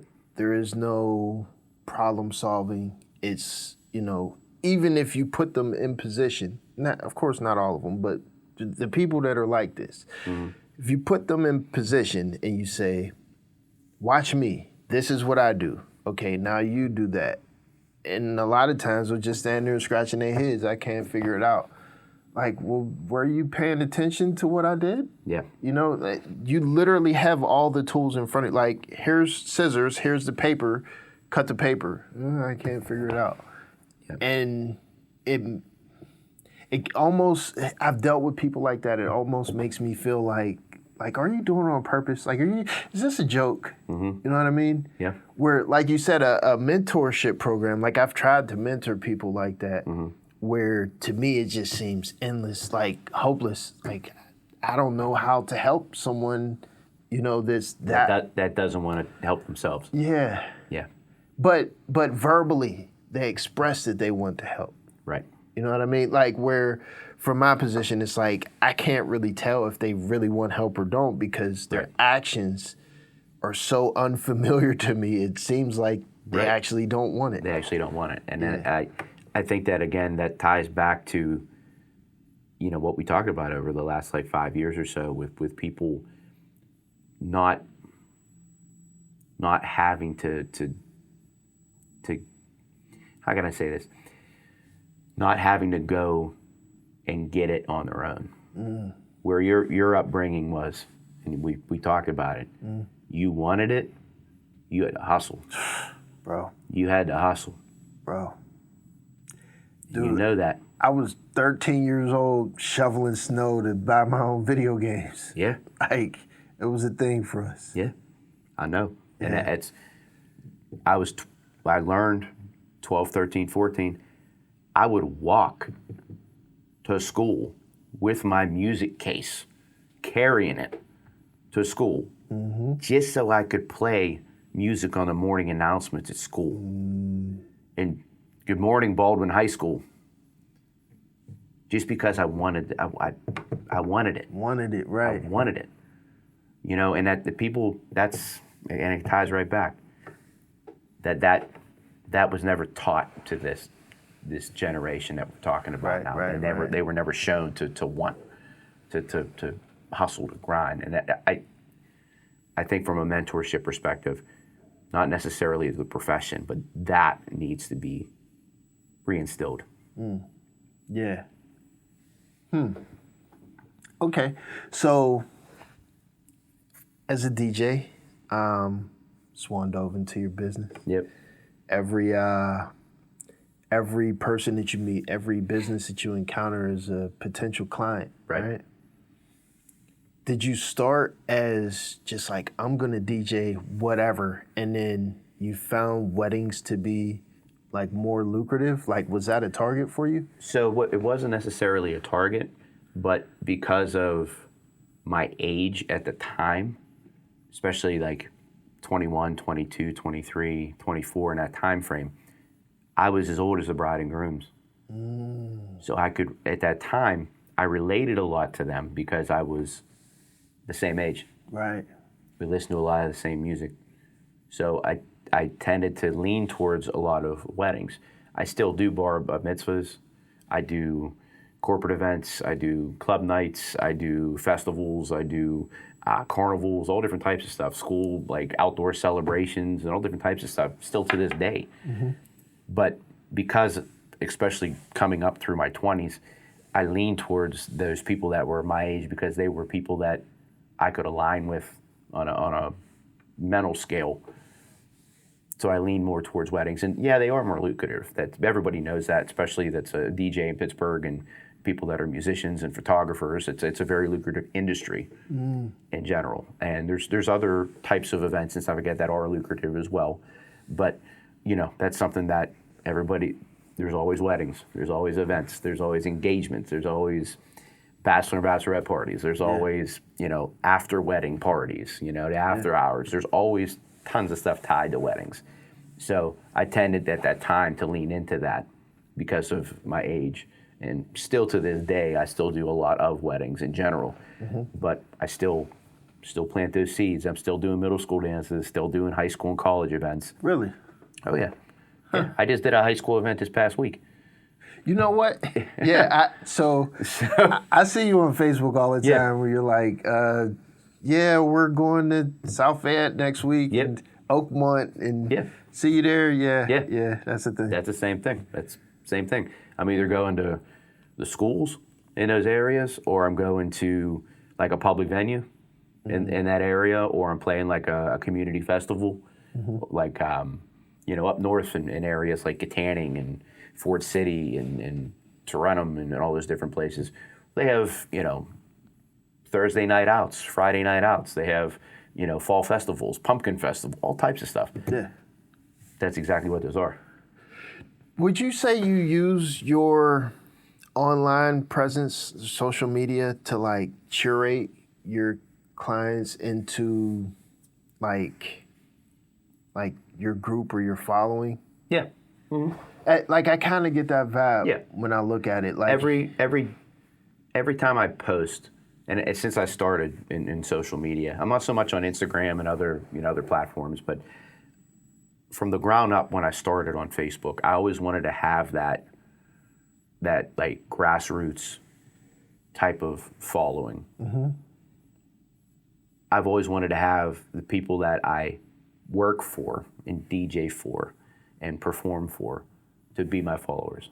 I always wanted that grassroots. I didn't want to be friends with, somebody's fifth cousin that I'm like mutual friends with, So everybody that's in my, that follows me or is friends with me on social media, most of them are either clients or people that I've worked for or people that I have met at events and they've seen me. And that plays into when you're talking about public events and things like that, and back to local artists, when you curate that grassroots following, that's how you bring people to venues. That's how you bring people to parties and shows. And I'll use, I play at Ales on 6th in Tarentum a couple times a month. You know what you just spoke on, something very important that I have to touch on. Yeah. So I just noticed this about my podcast maybe a few weeks ago. So right now, my Facebook is sitting at my Facebook page for Kalaj Dame, which is my music personality. Right. I'm sitting at about maybe 4.3 thousand, right? I've built that number up over the years from chasing women, meeting random people, adding random people. Yeah. Where I have this large number, most people would look at that and say, wow, you got 4.3 thousand followers. You could monetize that. You could sell this. You could do that. And I realized I can't because it's not curated to my demographic. These aren't clients. Right. These aren't people that have bought my product before. Right. These aren't even people that care about what I do. Right. They probably don't even care about the music I make, the podcast, or nothing. So when I have something for sale and I put it in front of them, I might get a like or two, 10 views or something like that. It's not a curated audience. Right. Where I think that's a very relevant point for someone that has a business, whether it's a music career or you're selling a product or 100%. service. Establish your following as people that either have bought your product or will buy your product. Right. So that, you can advertise in front of them, other people's stuff or whatever, but you can monetize from that curated audience, right? Right. That's right. Yeah, I'm learning that lesson really, really hard right now. And that plays into, if you from a business perspective, and I can say this from experience, that plays into, for me personally, not just the DJ end of things. Like I said, just a minute ago, I do shows at Ales on 6. I do Friday nights every couple of nights a month there. But I get people that come there to see me, not just from that area. That's all the way up in Tarentum. I get people that come and see me they're from Keysport. They're from White Oak. They're from Baldwin. They're from Carrick. They're from Coriopolis. And they're driving all the way out because they met me 5 years ago and I was their wedding DJ. Or they met me at a college event. Now they're of age and they want to come out and party. So I curated that audience internally. Now, when it comes to multiple businesses, which is probably something we're going to talk about, that audience, that spills over into the other businesses. And I purposely did that because I looked at it at a fairly young age. I was in my mid-20s when I started looking at multiple business avenues and stuff like that. What's one thing that everybody needs for parties and events? A DJ. Yeah. Or some sort of music or entertainment. Right. What's one thing every single person needs in their life, needs to have? Where do they sleep at night? House. House. Right. What's in that house that people like to listen to or do? Music, TV? Exactly. Sound. If they own a house or they own a business, you got to maintain it. So you got grass to take care of. Right. You've got junk to clean up. Right. You've got snow to remove. Everything falls in line with it because they're essentials to either significant events in people's lives or living in general. And almost, I don't want to say like recession proof, but to an extent, I mean, people are always going to get married. Right. People are, even if it slows down, always going to want. We can use COVID as an example, right? Mm-hmm. March 5th, 2020. I had a lot of events scheduled for the remainder of that year. March, April, May, June, July, big event season, all spring, summer, fall. Every single event postponed through the whole year. Now, even though they postponed, there were still people having events. Not necessarily in the city, but outside of the city and other places. COVID made that a recession-proof type of business. But that, for me, was the time that I grew Pittsburgh AV Solutions. Because at that time, everybody was home. Everybody was in their businesses trying to figure out how they were going to make it through. Right. So Pittsburgh AV Solutions was going to people's homes and helping them mount their TVs. Was going to those swimming pools that nobody was at in the summertime and helping them fix their sound systems for the pools. Right. Or they were going to a bar or a restaurant that was selling hot dogs out the back just to make money to pay their rent at their bar or to just live. I was going there and helping them by fixing their sound system, or I was going there and providing them with a couple of speakers so they could play some music for the neighborhood. Right. That's how Pittsburgh AV Solutions jumped off. Wait, you mean like paid service or just like being helpful? Both. Wow. Both. Because DJs, bands, entertainers, that was our whole livelihood gone on one day. Right. That's all the money we made in a year, everything we had scheduled. Gone. One day. Gone. We even got to a point, the DJs specifically, that we hosted the Pittsburgh DJ Dance Party Parade. I don't know if you saw that. It was news covered and all that different stuff. I don't remember. 20 different DJs across multiple counties, and there was actually more than 20, all got together, and we picked routes in different communities with our pickup trucks and drove around the communities with police escorts, because we had to organize these with the mayors and the controllers of the different municipalities and boroughs, just to entertain people, just to bring some sort of positivity and light to the situation of what was going on during COVID. Right. I covered areas in the North Hills and back to where I grew up in the South Hills. That got us news attention. For a lot of us DJs, we weren't doing anything at that time unless we had other side businesses. Like I had Pittsburgh AV. I was either volunteering or I was making some small money out and, installing systems and doing stuff. But that opened the door for us, for people, all around the city that were, wanted to have some sort of entertainment. There was guys showing up with DJ trucks, which I'm sure you've seen that, drive around the city. Yeah. Guys showing up in the back of their trucks to graduation parties and playing from the street into somebody's house because we had to do what we had to do.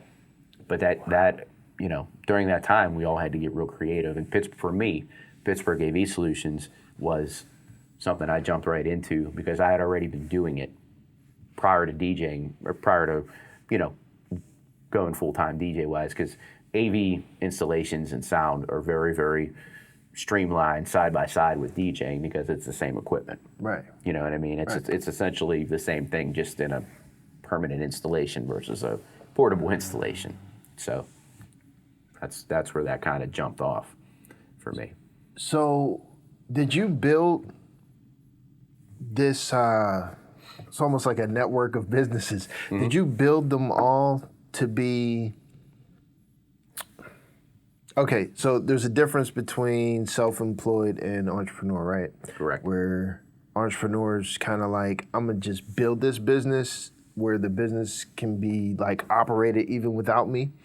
Did you build these to work and on their own and grow to something with someone else running it, or did you build these as like your own personal companies that you're navigating? My own personal companies that I'm navigating, and I have team members that. So DJ wise, it's just me personally. Okay. And I have 2 other DJs that I associate with that are part of the group. Then Pittsburgh Investment Homes, PGH Investment Homes, which is my real estate business, is just me personally. Mm-hmm. And then Iron Alley Property Services is me and 3 other people that work for me as laborers, if you will. But I still do all the work. I'm still out there hustling and doing all that same stuff because that's my business. And the audio video stuff, did you mention that? Same thing. All you? All me. It's all me. So doing all of these, I mean, just so the audience knows, like, this is your job. Like, it's not like you work another 9 to 5, right? Yeah, this is me. Okay. Doing all these things, how do you have time to be with your family? Time management. Time management, and truthfully, it's the way it's set up and the way it flows right now is DJing primarily is the weekends. So Friday night, Saturday night, spend Sundays with my family. During the week, we're doing property cleanups, we're doing projects, we're doing installations, all dependent upon what season really it is. When it's the summertime and it's the wintertime, Iron Alley Property Services is out there shoveling snow or cutting grasses and doing property clean outs and stuff like that in the main seasons. Right. DJ wise, spring, summer, and fall is the peak DJ season. So that's where I'm going on the weekends. That's where I'm at. And that's it. They roll with each other because of the seasons and the way the market is. Traditionally in the wintertime for DJs, especially here in Pittsburgh, that's a slow season.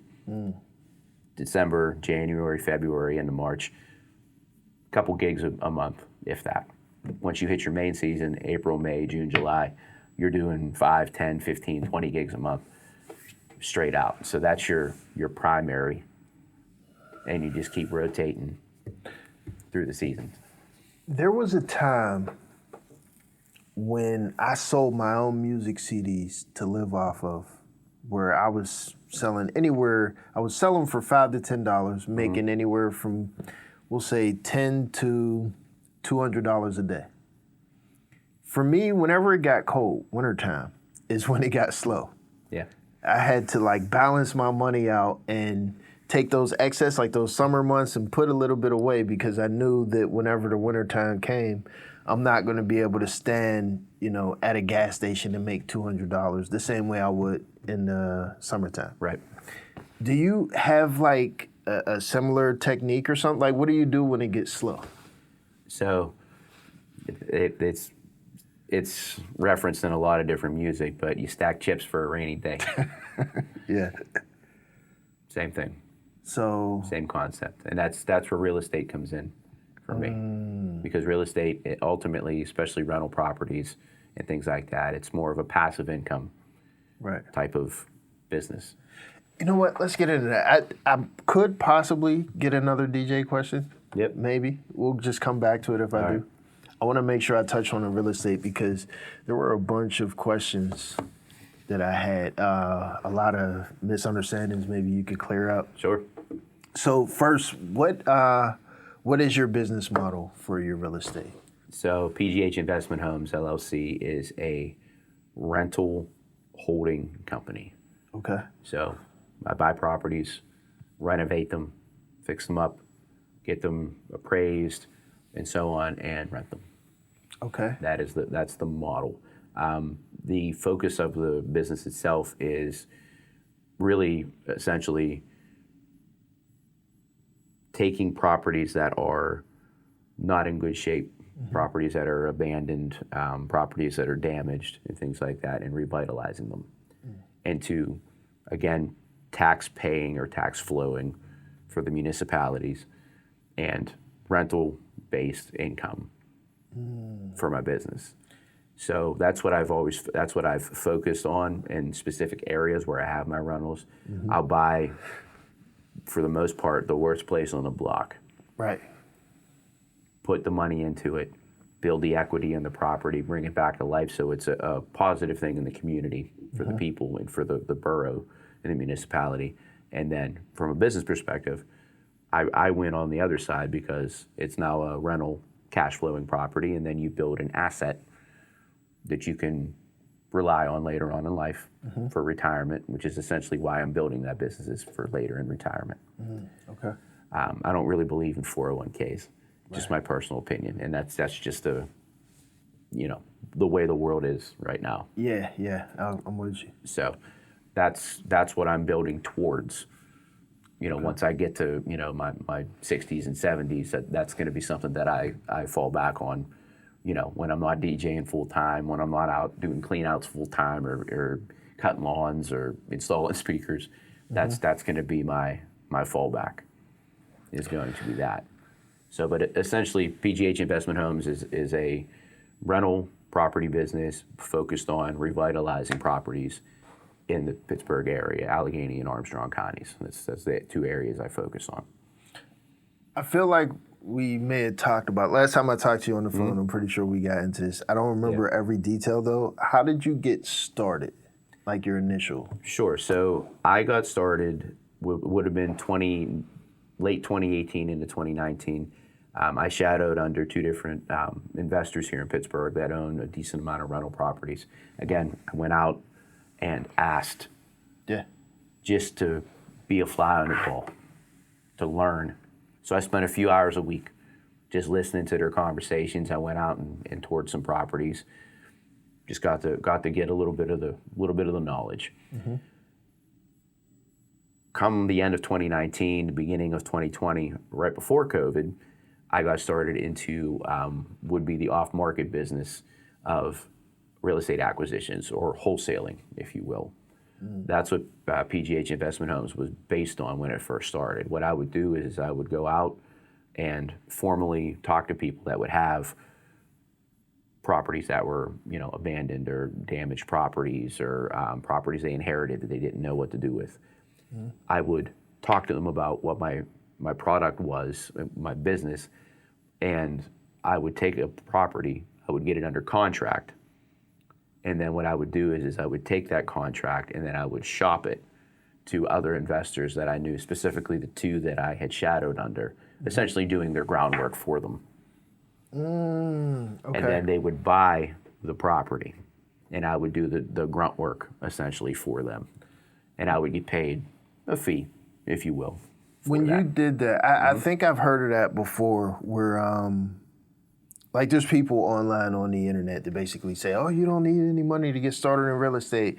You go with this contract, you can find a buyer and they sign this and it makes you the middle person and you go find a seller. And so there's a lot of YouTube guru videos that are out there.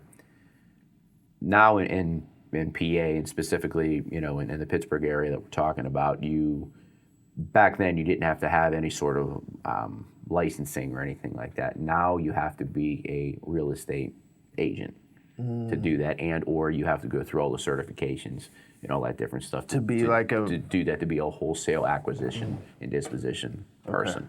Because there was people in different areas in different parts of the city and different parts of the state that were not doing it the honest way and the forthcoming way, which is what you should be doing, is being honest with the people and saying, look, I'm getting into the real estate business.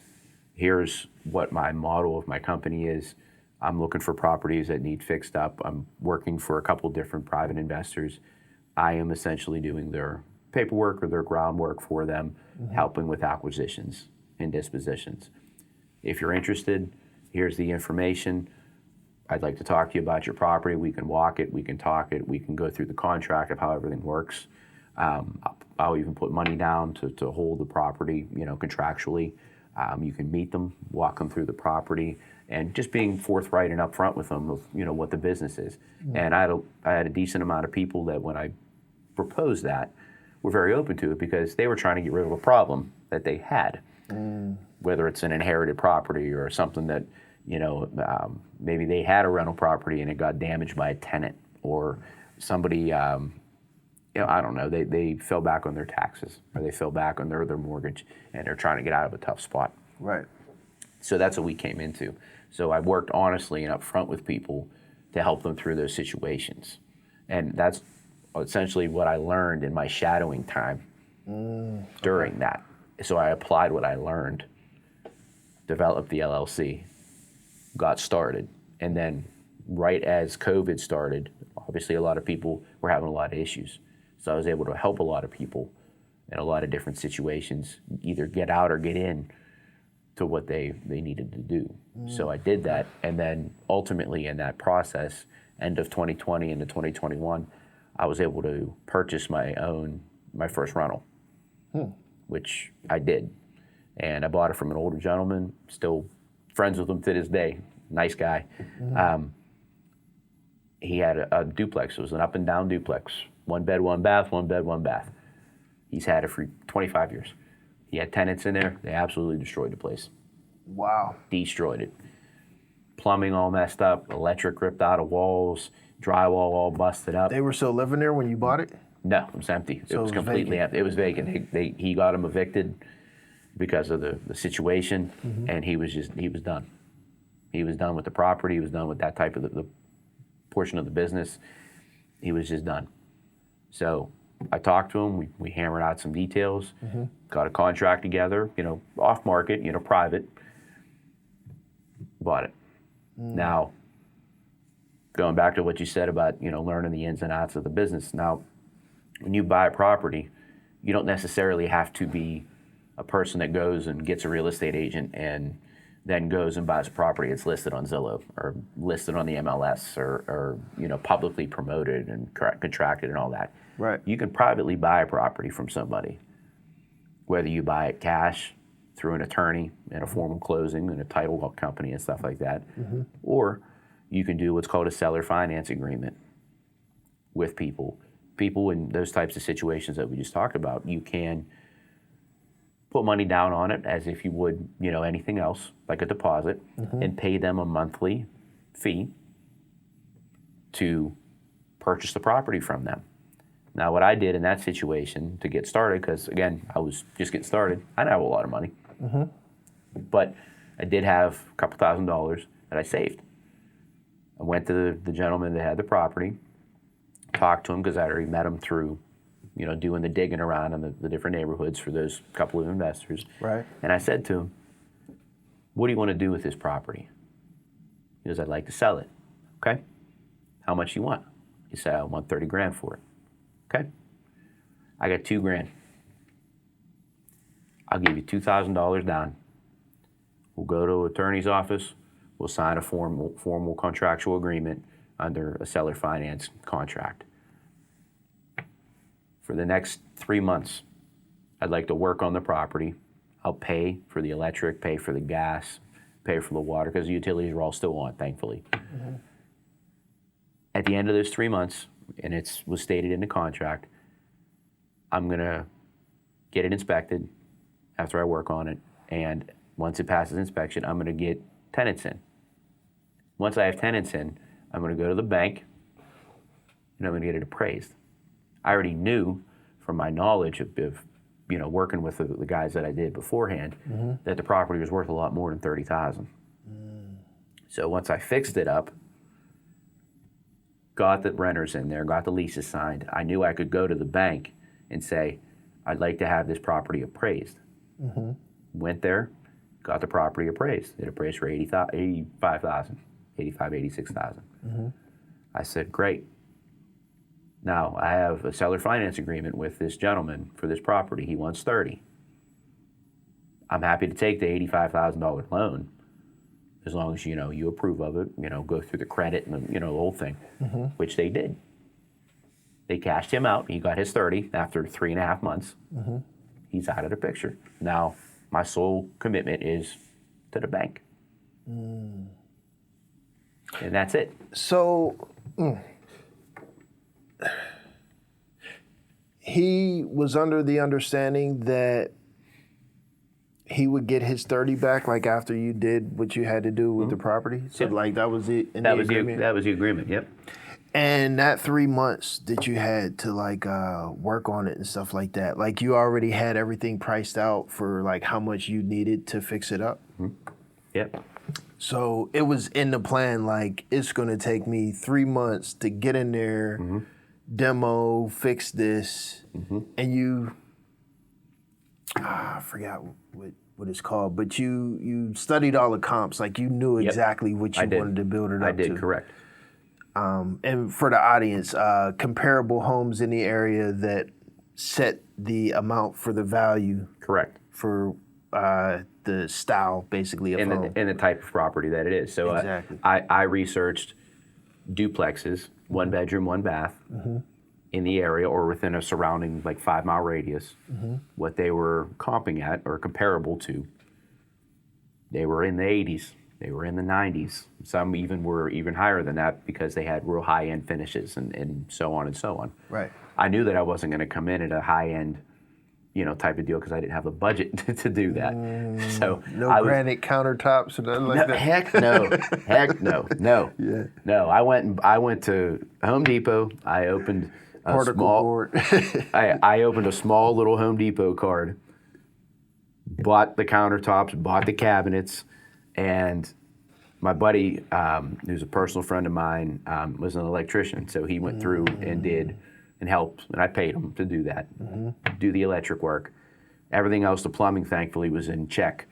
So we put together everything else, and I did the majority of the work myself, the LVP flooring, the painting, the trim, the baseboard, everything. I even reglazed the tub. Taught myself how to reglaze the tub, which was interesting to do. There you go. But that I knew going in that it was going to be a good play because of my prior knowledge and experience and research going into it, and then shadowing and taking that knowledge and applying it to the situation. Now, when that happened, and I got the refi, got him paid. Wait. The refi, was it him refiing it? No. No. So because you had that agreement, they refied it to you? Yes. So contractually, that contract was a bill of sale or a contract of sale for the property. It was a bill of sale for the property. And because he owned it outright, like he didn't have a mortgage, so he was able to do that. So he was able to do that. I essentially used him as the bank for 3 months. I paid him his utility bills and stuff like that for 3 months while I worked on it and put it together. Got it. Then, once I got it inspected, got the renting process started with the renters, got the leases signed, then we went to the title office, we went to the bank. It was all in like the same day. Went to the title office. He signed over the title to me. The bank at the same meeting said, okay, we just did the appraisal. It's worth $85,000. Mr. C, we're going to give you your $30,000 out of that. Steve, you now have an $85,000 mortgage on this property. Your payment is, $600 a month. Right. Over 30 years. Okay. That's fine. Now, what the key to this is, and this is the extra step not a lot of people think about, is between what I paid him off at and what the property was valued at, there's equity. Yeah. A lot of people don't think about how beneficial that actually can be. Not just for yourself personally, for your own personal home, but how you can use it to your advantage for purchasing other properties. There is a step after that, which is called the cash out refi process. In that same process of getting the appraisal and renting the property, I was able to gain equity that I could use monetarily to put towards another property. Like, so the total appraisal was 85? 85. I paid him out his 30. And you had, what, like an 80% LTV, somewhere around there? So at that point, they gave me, I think, 75% LTV. So I got 75% LTV off of 80. So or 85. For the audience, LTV, loan to value, which is the percentage of the total appraisal value that the bank will loan you. Correct. Okay, so within that total LTV that you got, that's where you gave him his 30? No, his 30 came out already at the beginning. But it was all still from that full amount, right? Or Right. am I missing something? No. So when I took the loan of the 85, the bank paid him his 30. That 30 was built into that 85. So the 85 was the 75% of the total? No. So the 85 was the total appraisal value of the property. The bank gave me what's called a loan to value, like you just said. Right. 75% of that total. Of 85, gotcha. Of 85. So that difference is what I got back in equity, back out. Gotcha. Between the difference of essentially what his price was in the mortgage and that 85, 75% of that. Right. So I got that back in equity and monetarily. Right. So then I directly took that and applied it to another property that I already prospected. I get it. So try to put it in layman's terms, I guess, just in case the audience isn't following along. Sure. So you have a home that's valued at $85,000. Mm-hmm.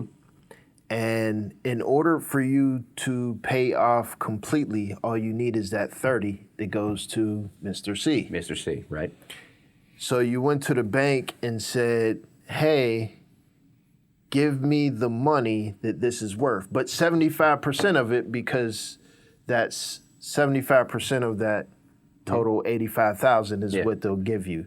That 75% of 85, which I don't want to do the math right now, let's just say 60,000. 60,000, you give 30 to Mr. C, or Correct. the bank gives 30 to Mr. C. That's correct. And now you have 30 left. Correct. That you can now go and put towards Another property. Correct. Correct. Interesting. Then you take that and you can either use all of it, or you can choose to not take the 75. You can ask to take 70 or 65 and leave equity in the property for another day. And your payments are less. Correct. So you took some amount of that equity Correct. and invested in your next property? That's correct. And that's kind of how you got the ball rolling? Correct. Did you do the same with your next properties Same that you concept. bought? Cash out refi? Same concept. Was every Not every purchase- property was like that. Not like every. from a seller finance type deal, or? So every property, with the exception of two, came as seller finance setup, essentially. Okay.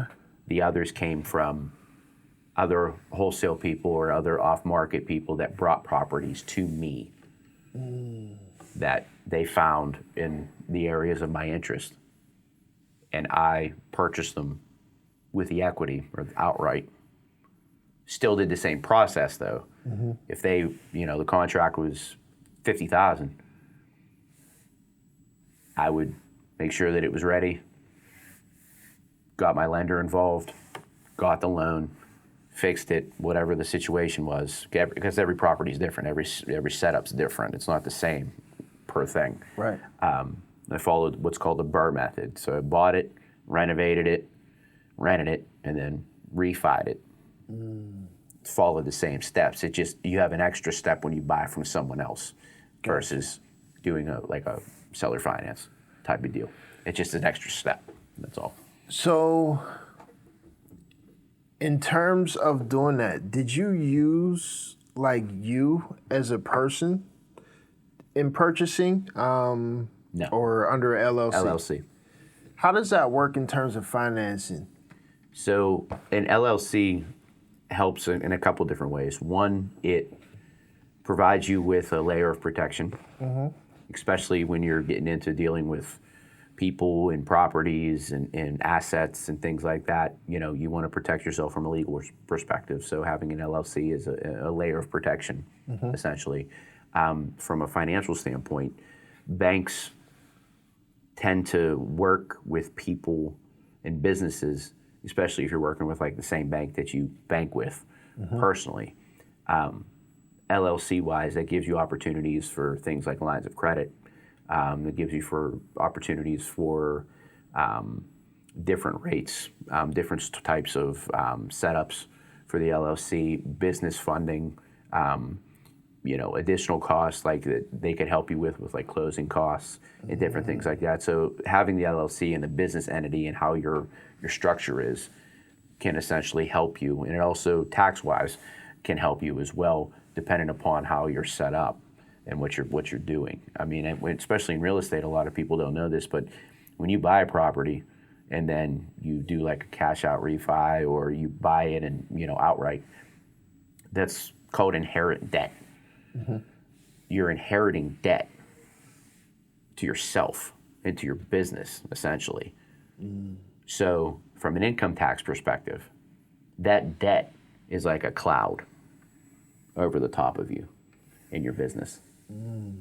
So depending upon how much you make rent-wise,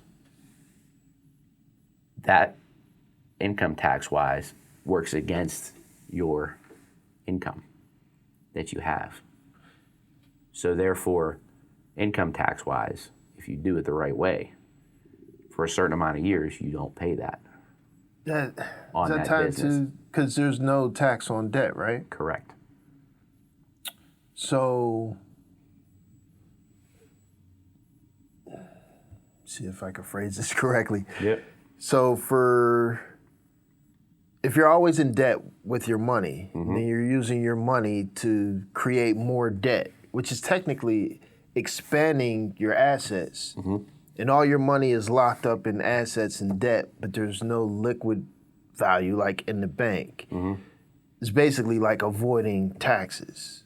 Not like avoiding in a negative way. Yeah, but no. So it essentially what it is you're until you reach that peak of what that property cloud has over that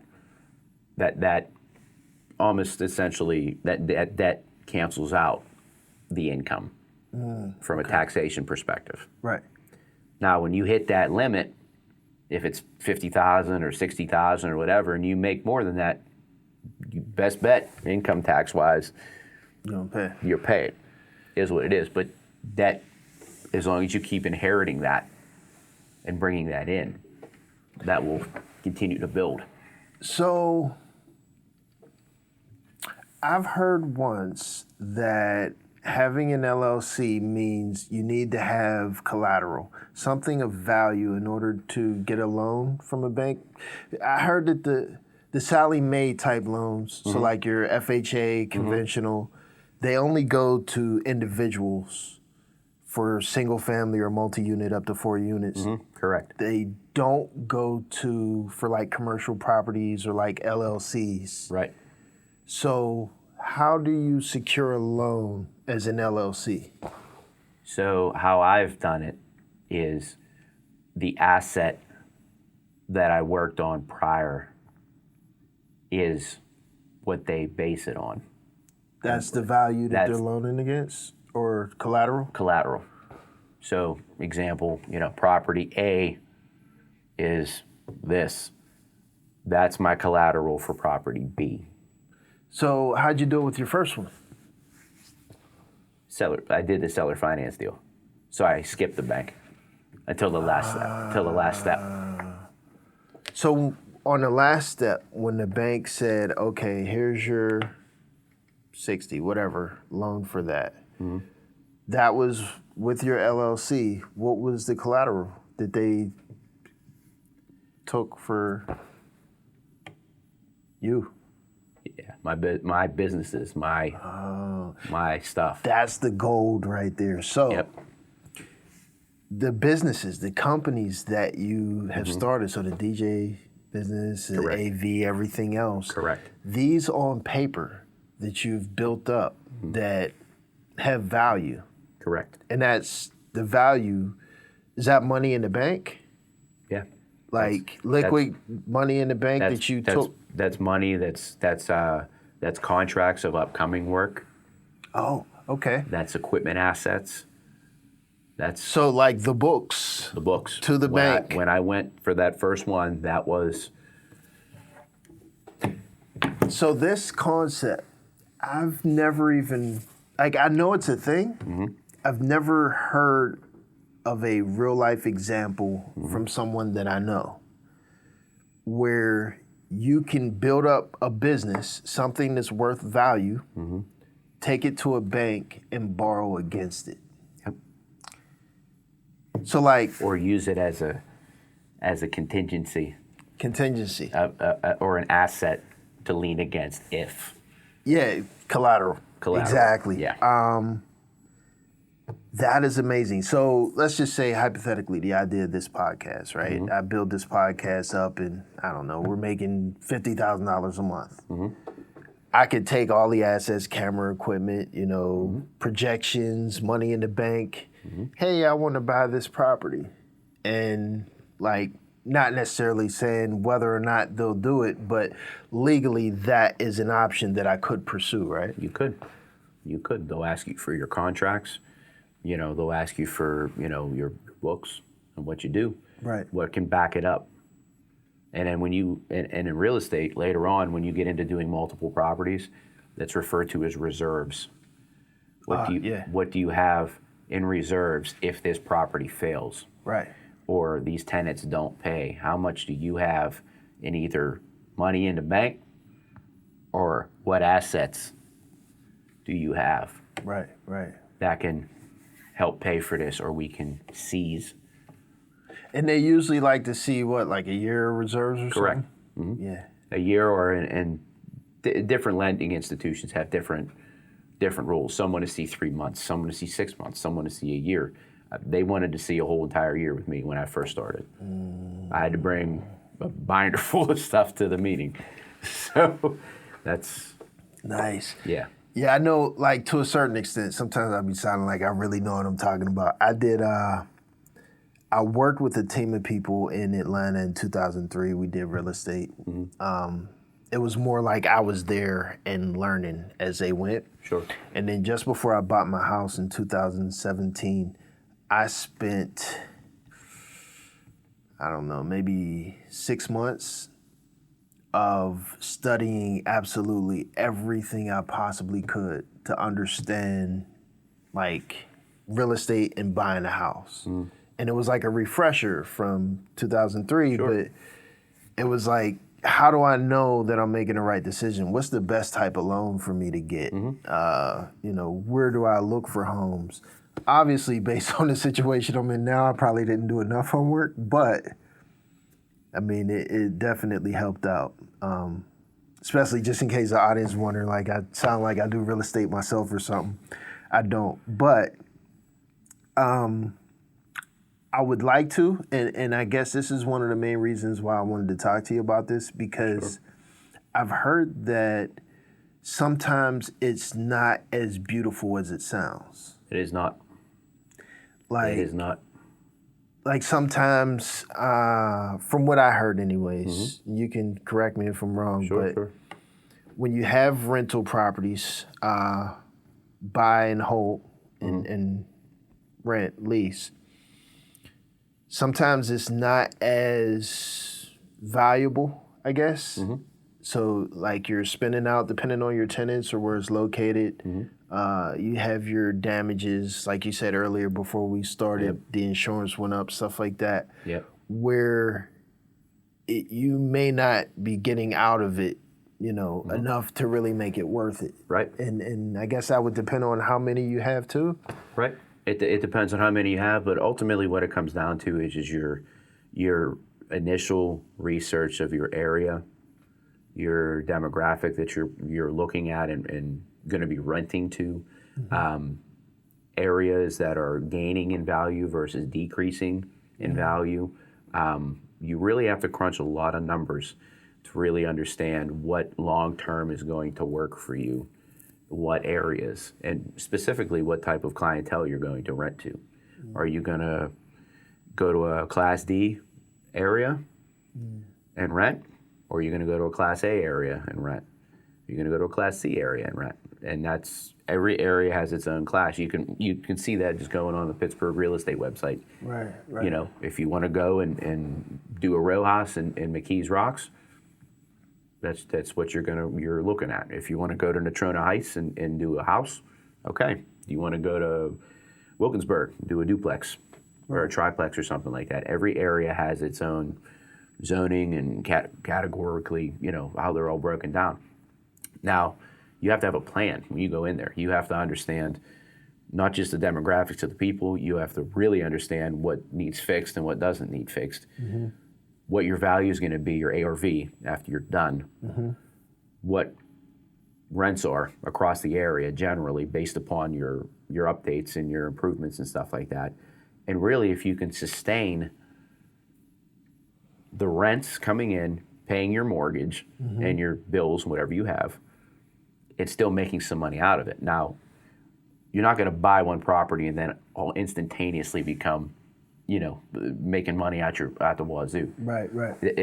Real estate, especially real estate investment, is a cruel game. Your first property, you might make $300 or $400 at the end of the month when all your stuff's done. Your next property after that, you might make $200-300. Next property after that, you might make $5. Next property after that, you might make $2 again. But it's adding them all up. It's all adding them all up at the end of the month. If you got 4 or 5 or 6 or 7, how many you have, whatever. At the end of the month, you know, mm-hmm. once the bills are paid, mortgages are paid, you know, whatever financial commitments you have, at the end of the month, you're getting $1,500. At the end of the month, you're getting $2, you're getting $3, $4. And again, that's dependent upon not just the amount of properties you have, but also dependent upon what areas you are in. Mm. Because different areas have different rents and different, you know, values. You're not going to charge $2,500 for a house rental in, you know, McKeesport. Right.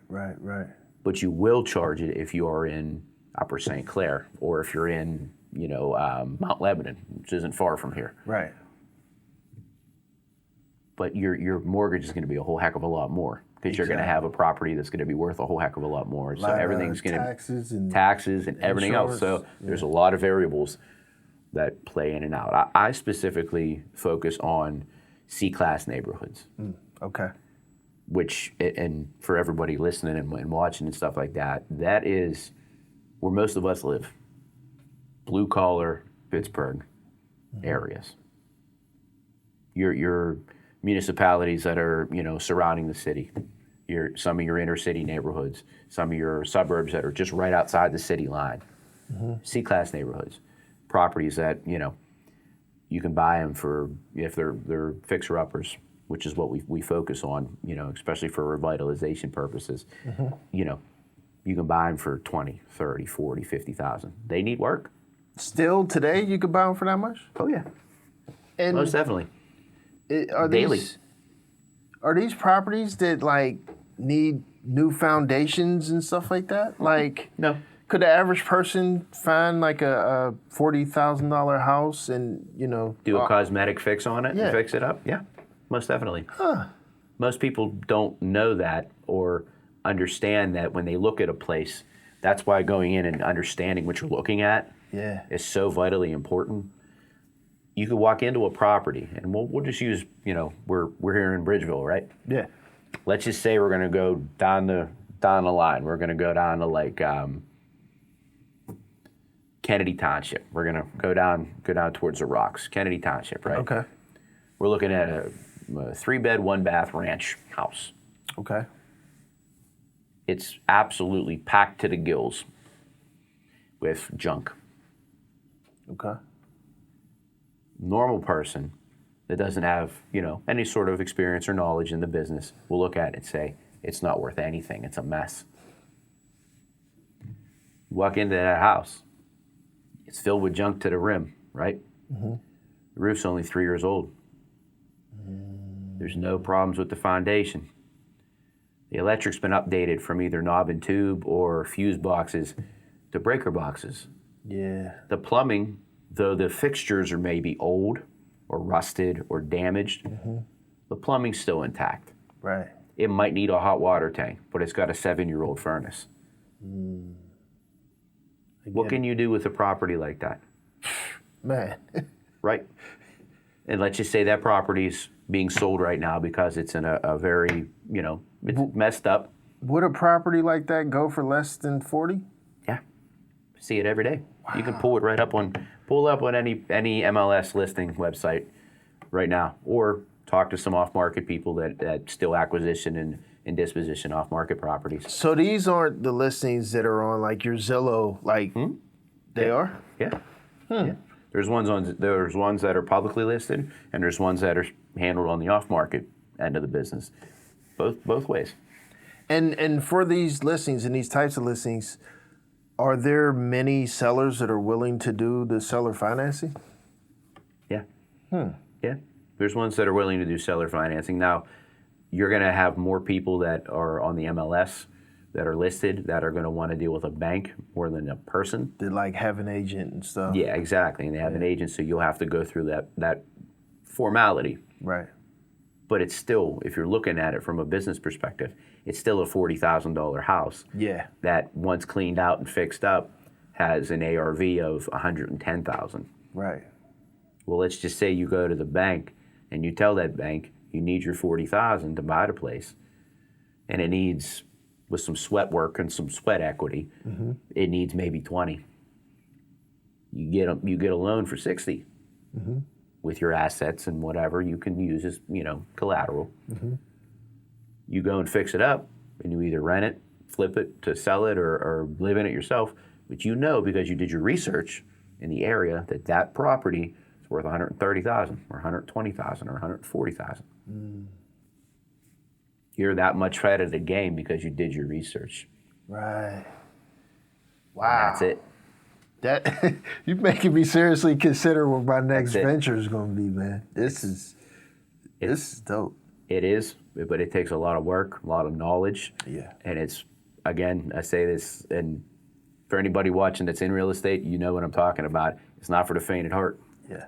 It is not. You'll be financially, put into situations that you're going to think, what in the world am I doing? Yeah. So and stress wise too, it'll push you. What made me, one of the things that kind of pushed me away, and I think we had this conversation when I was telling you about my house. So I bought my house in 2017. Yeah. It is now 2026, so coming up on 9 years. It'll be 9 years in August. So I'm a handy guy. I can damn near fix anything. If I read a book or watch a video, I'll know how to do it, right? There's all types of things and issues that happen in my house where, I needed a hot water heater, I had a water line bust, sump pump went bad, just all types of random stuff. Squirrels and raccoons in the ceilings, had to get a new roof. The wear and tear on my home is so bad. Like if you look at a picture of my house from before I bought it, it looks amazing. You look at a picture now of my property, it's like what happened to it? Things that I didn't even know I was supposed to pay attention to. So for example, I have it's kind of like a shelf sitting in my dining room. One day we go to move it because we're rearranging our dining room. We look and it looks like there's holes in the hardwood flooring underneath it. And there's carpet over the hardwood flooring, but this is like right up against the wall. And I'm like, what is this? I pull the carpet back. There is a, let's say, 2 by 4 foot space of just chewed up hardwood flooring from carpenter ants, termites, but also carpenter ants. Things that I didn't even know to check for. Yep. So I go get the spray. I spray all of that. Yeah. And months later, I'm walking up my steps in my house, and one of the steps feels spongy. Oh, what is this? Pull the carpet back, more termites, carpenter ants.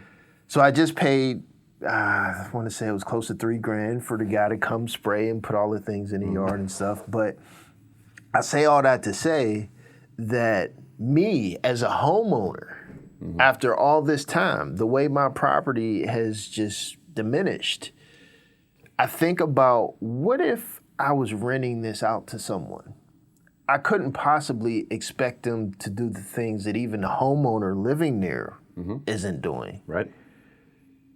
It would probably be worse. They're probably not looking at the sump pumps daily. Right. You know what I mean? They're probably not checking this and looking at that and listening for the weird sounds and stuff. And so the idea of leasing a property like that is like, I'm just thinking money. I'm seeing dollar signs of I'm gonna need a whole lot of money on the side because a whole lot can go wrong if I'm not there to watch it all the time. That's why you do it right the first time.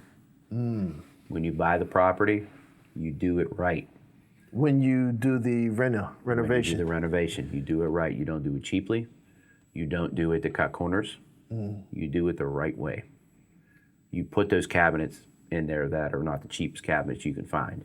You put the ones that are your oak or your higher, not higher end necessarily, but ones that you know are going to last. Right. You put in that extra thick LVP flooring if that's what you're putting in. You buy that 12 mil, that 22 mil, not the 6 mil. Right. Small stuff. When you paint, you don't just do one layer of paint or whatnot. You prime it. Right. You do it the right way. You put railings in. You put professional, railings in. You do it the right way. Right. You have a new toilet. You install that new toilet right. You put the flange in right. You put the wax ring in right, or whatever you're doing. You put a tub in, or if you're reglazing a tub, you do it the right way. You do it the right way the first time. You limit your risk of other things going wrong. Could somebody put a hole in a wall? Sure. Could somebody clog up a toilet and it overflow and cause a problem? Sure. That's the life that's the risk we take. Right. But if you do everything right the first time and you make it to the point that it's almost hard for something to go wrong, you protect yourself from that risk. And additionally, there are other products outside of just having money on the side that you can have and pay for that'll help you and protect you in those situations. Like insurances? Insurance products, different types of insurance products. So right now there's insurance products that can not only cover you for tenant damage, they can cover you for tenants not paying. They can reimburse you for up to a certain amount of time. If tenants do not pay, you file a claim and you will get reimbursed that money. Is this new? Fairly, yes. Huh. Correct. Your insurances on your new things that you put in, your warranties, like your hot water tanks or your furnaces, or your major operating system warranties. That's all stuff that you can use to your advantage. As far as warranties, do you find them to be useful? Yes. The one that I have right now in my house, it covered a hot water heater. Excuse me. I want to say installation or something like that. I don't know. I ended up paying probably about $1,200. This is for one of the big ones. I forgot how many gallons it is. Like really big. For a hot water tank? Yeah. So 40 gal or 50 gal? Maybe a 50. Yeah. But I'm thinking to myself, if I would have just went to the store, I could have bought it for the same price, put it in myself, or a little bit cheaper, put it in myself. Right. Or like, I called a guy out to look at my stove and my refrigerator, and he looks at it and he buys a part from somewhere, unscrews it back, plugs it right back in. And I'm like, dude, I could have did that. Yeah. I guess now that I'm thinking about it, maybe it makes more sense like if it's a rental property that I own, so I don't have to go to each individual one. Right. I get it. Right. Makes sense. Okay, so with that being said, do you have a property management company? I do. Once I got to a certain point with properties, myself being able to handle them all at one time was a lot for one person. So I ended up bringing in a property manager for the majority of the properties. I still personally manage 2 of them, but all the others I have property managed. And that works. That helps out in terms of, because I'm thinking like they take their percentage, right? Correct. Yeah. So it's like a smart thing to do to have a property management company? If you get to a certain point of properties where you can't handle it on your own because it's just too much, being getting called 5, 6, 7 times in the course of a day to go do a bunch of different things or a week, they not only they have their fees that you have to pay them, but they're the ones that answer those phone calls, not you. They're the ones that disperse out the people to fix the problem. The only time you hear about it is when they call you at the end of the week and say, hey, on Tuesday, Mrs. A's toilet leaked and we had to replace a valve, or a pump or something like that. And it did cause some damage to the floor. We replaced it with a couple of new pieces of LBP. It's going to be $400. Okay. They're going to take that right out of your rent, the payment they're going to send you rent-wise. Right. Because they're the ones that collect the rent for you. Right. So that month you're going to get $400 less because, Mrs. A had a bathroom issue and whatever. But that's all stuff that that it's gonna happen. So to have that management in place to take the phone call, send out the tech or the plumber or the electrician or whatever the situation is, to have that comfortability and reassurance that it's being taken care of. Yeah. And them fielding all of that, and all you get is a phone call at the end of the week or after it's done or it happens. Do I feel that that's worth it for peace of mind? Yes. So. And do I mind paying them an extra fee for that? No. Yeah, I feel like you're a guy that would consider this, but I've always had an issue in dealing with property management companies as a renter. Where like I would meet a guy, so say like I'm renting from you and you show me the property initially. Yeah.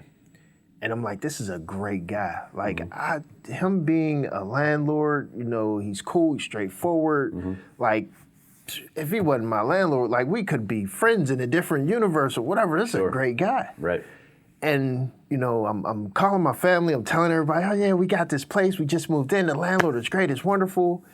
And then the first issue, I called the number that you gave me and some lady is like really rude and snappy and just like whatever, not really solving my problem. Right.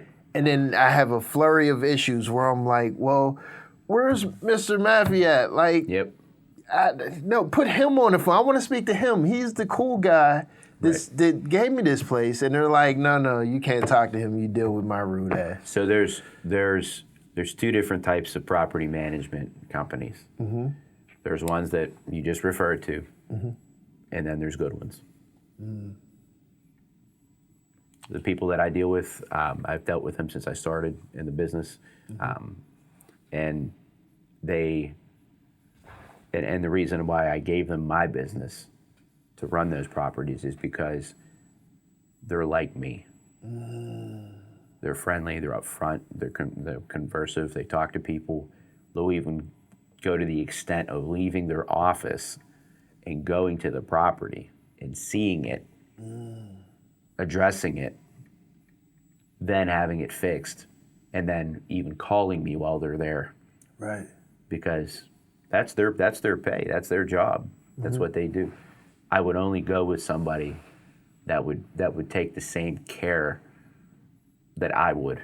I figured. If I was running it. I was thinking that as I was asking the question. I went through, before I picked this property management company, I interviewed and went to meetings and stuff like that with 6 other property management companies before I picked this one. And I knew this one was the one I wanted. I just wanted to see what other options were there. Right. They were the only ones that cared and showed the compassion. Did you watch them work or like kind of get around them and see just to verify they weren't just blowing smoke? Yeah. Nice. Yeah. Yeah, I did my due diligence. And to this day, they manage my stuff. I talk to them once a week sometimes. Sometimes I don't talk to them for a few weeks. But they call me and say, hey, here's what's going on. Or I just had a call yesterday afternoon. The hot water tank's leaking. we've had temperatures that have gone up and down from 70 degrees down to 20 degrees. Yeah. It looks like a pipe freeze. It froze up, and it has a pinhole leak. So the tenant went down to her basement to do her laundry, and the pipe's shooting water out against the wall, and it's leaking. It happens. Right. It's part of owning property. Right. So, but she called the property manager. She drove out of her office, which is almost 8-9 miles away, drove to the property, met the client, tenant, went down, checked it out, took a video, called the plumber, and then sent the video to me. All in the same day. Right. Yeah, that's dope. That's why they are mine. Now, do you have to pay extra for that, like, premium? Because I imagine, not extra, but, like, are they a premium company that are more expensive than others? No. No? So the average property management company takes 10% Okay. of every rent. Depending upon how many units you have with them, sometimes you can negotiate that to 9%, 8%, but never really any less than that. Do they require you to have a minimum number? Like, if you have 2 properties, can I just... So typically, any property management company will manage property in general. It doesn't matter if it's 1 or 2 or 50. But the more you do with them, and the more properties they manage for you, the more that you have a little bit of sway in the percentage. I get it. So, and that's just, that's like with anything. If you're a wholesale company and let's just say you sell chips, you're going to Giant Eagle or CVS or something like that. You're buying 500 bags of chips, right? They might have charged you for, 494, and you got 6 bags for free, so it helps your bottom line a little bit. Right. It's business. Makes sense. That's business. I think I got like 2 more real estate questions for you. Yep. First one that I can think of anyways. Section 8. Do you have any Section 8 properties? I do not. Is there a reason? Like, do you have an opinion as far as like, when I think of Section 8, like, my bad.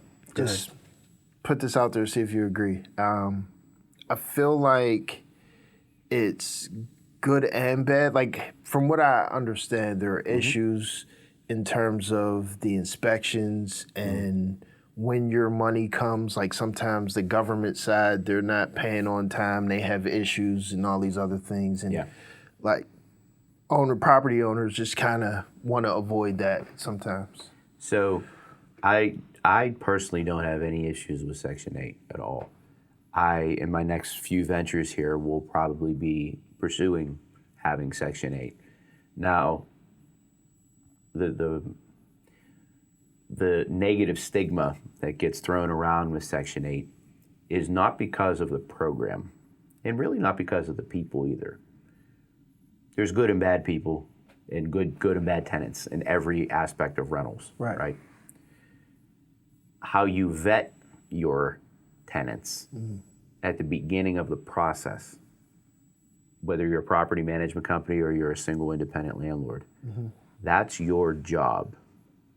You want to have a good tenant that takes care of your property. If you're just willingly renting to anybody and everybody, regardless of whether it's a Section 8 tenant or just a regular rental tenant, you're subjecting yourself to risk. You're subjecting yourself to having a possible problem. Right. Because you don't know that person. You don't know their background. You don't know where they come from. You don't know what they do for a job. You don't know if they've been evicted in the past. Right. You don't know if they've had problems with other landlords. That's why when you do your application process and your vetting process, you vet everybody the same, regardless of what program they come from. Right. I have a church program that I work with that helps people more or less on like a second chance type of situation, whether they're recovering from homelessness or they're recovering from alcohol, drugs, all different types of things. I vet those people the same I would vet somebody that is 22 years old, single, and a young professional. I vet the Section 8 tenant as I would a 50-year-old single guy. Right. Same way. You vet them the same. If it doesn't match what you would approve to live in your property, that's your job. Whether you're a property manager or you're the owner of the property or landlord. Right. That's your job to vet the people that you want to live in your asset. Your asset. Right. Huh. Okay. That's how I look at it. Now, yes, government does have issues. Yeah. Yes, sometimes they don't pay on time. Yes, even in some situations, they will not even reimburse for different things. Is that a negative thing? Yeah. Is it also a negative thing if you're just a regular rental tenant and let's just say a pipe bursts and the water company wants to charge you a $700 water bill? Well, why? Because you had a pipe burst? Well, clearly there was a situation. You have a plumber's report. You have proof and everything. You should be able to work those things out. Maybe go on a payment plan for a couple months or whatever. Right. Sometimes that doesn't work. Right. So, you know what I mean? There's pros and cons to all of it. I get it. There really is. And I don't think that the program or the people with the program are the problem. It's how the landlords and the property management companies vet the tenants. If people are known to have a track record that's not good, that's your choice if you want to put them into your property. If you have somebody that has a good track record, that's your choice. You can put them in, you cannot put them in. That's your choice. Huh. Okay. So. Have you ever bought a sheriff's sale house? Or looked into it? I've looked into it, yes. Does it seem like it's a good deal? It is a risk. Is it, can you buy one and hit it big? Sure. Sure you can. Is the chance of that high? No. Really? No. So, high risk. It's high risk. Because you don't see it. I mean, you see it, but you don't really see like it. the inside and stuff, yeah. You don't know. I've had a few people that are personal friends and investors that have bought sheriff sales, and it's gone one of two ways. It either ended up being great and positive, or they opened that front door, and what they thought would have been, maybe they bought it for 20 or 15 or 10 or whatever at the auction, and they thought, okay, well, based upon what I could see from the outside, maybe $30,000, $40,000 renovation. Then they get in there and they realize that the foundation moved, and there's severe cracks. There's termite damage to the joists, and what they thought was 30 to 40 is now 80 to 100. Wow! And you're automatically upside down, and you can't do a thing about it. So your choice is to do one of two things: try and sell it back out, renovate it, put all the money into it, and hope you can sell it. Or rent it, either or. But if you're upside down, it's going to be a problem. And that's because the cost to repair it is more expensive than what you would make selling it, right? Correct. That's price per square foot, basically. Yep. An example, if you bought a property in, Crafton, say you bought it for $50,000. You bought it for $50,000 sheriff's sale, you go in there, you thought it needs new windows, new cabinets, new paint, new flooring, cosmetics, essentially. You go in there, you find out that the main water, line coming in is busted. You need to do a brand new water line, $5,000, maybe $10,000. You need a new furnace, another $5,000, $10,000. You find out that the right wall on the inside of the foundation is leaning inward, and you find out that there's some sort of issue with the foundation. It's going to cost you another $15,000 to fix it, and then so on and so on and so on. Now, what you bought for $50,000, you're now putting $80,000 into, and your property's only worth $130,000 or $140,000. There's no win. At that point, you could lease it out. You could, but you're going to have to do a lot of nice renovations to get it. And at that point, if you're leasing out, you're going to end up breaking even. Yeah. That's crazy. Yeah.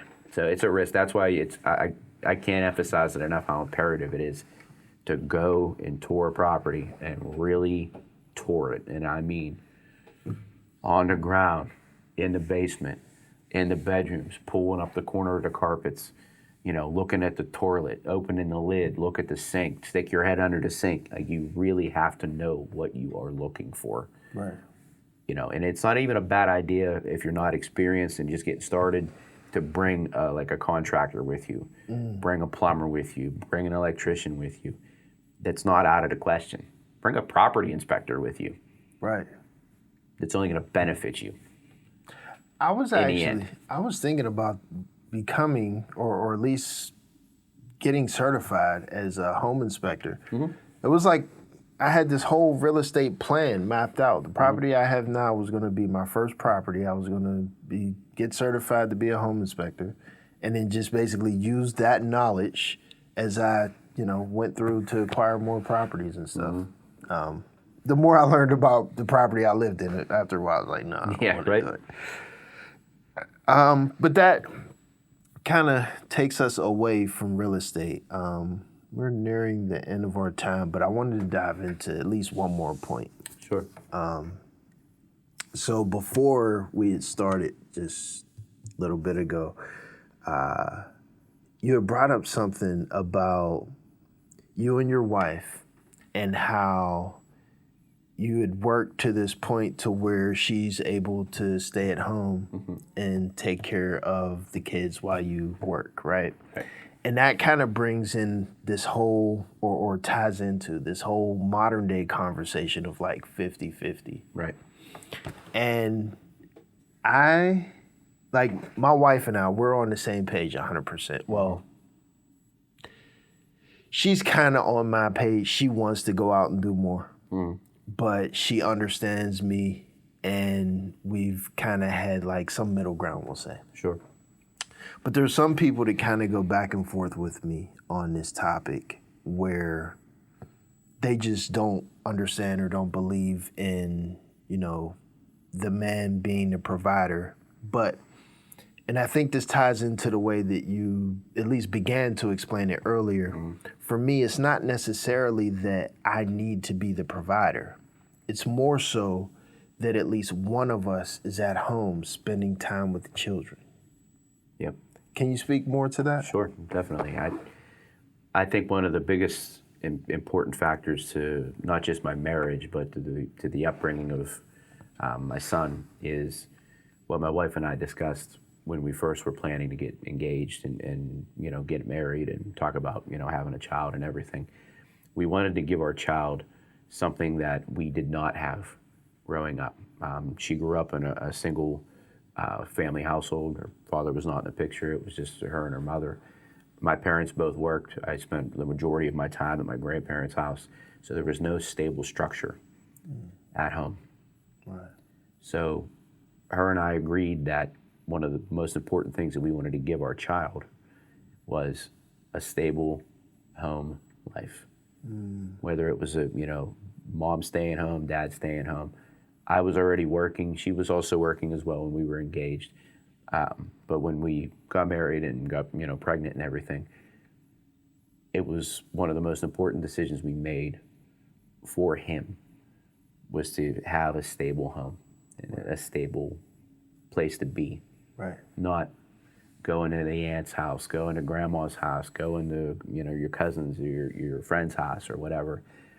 And I think that it's so important to not just the upbringing for the child to have some sort of stability, but I think it's also important as well because you have a spouse that not only is dedicating their life to taking care of the child, but to help keep the house going, help with bills, organize with things at home. My wife personally, she helps me with setting up meetings and sending out paperwork and all different types of things for the businesses.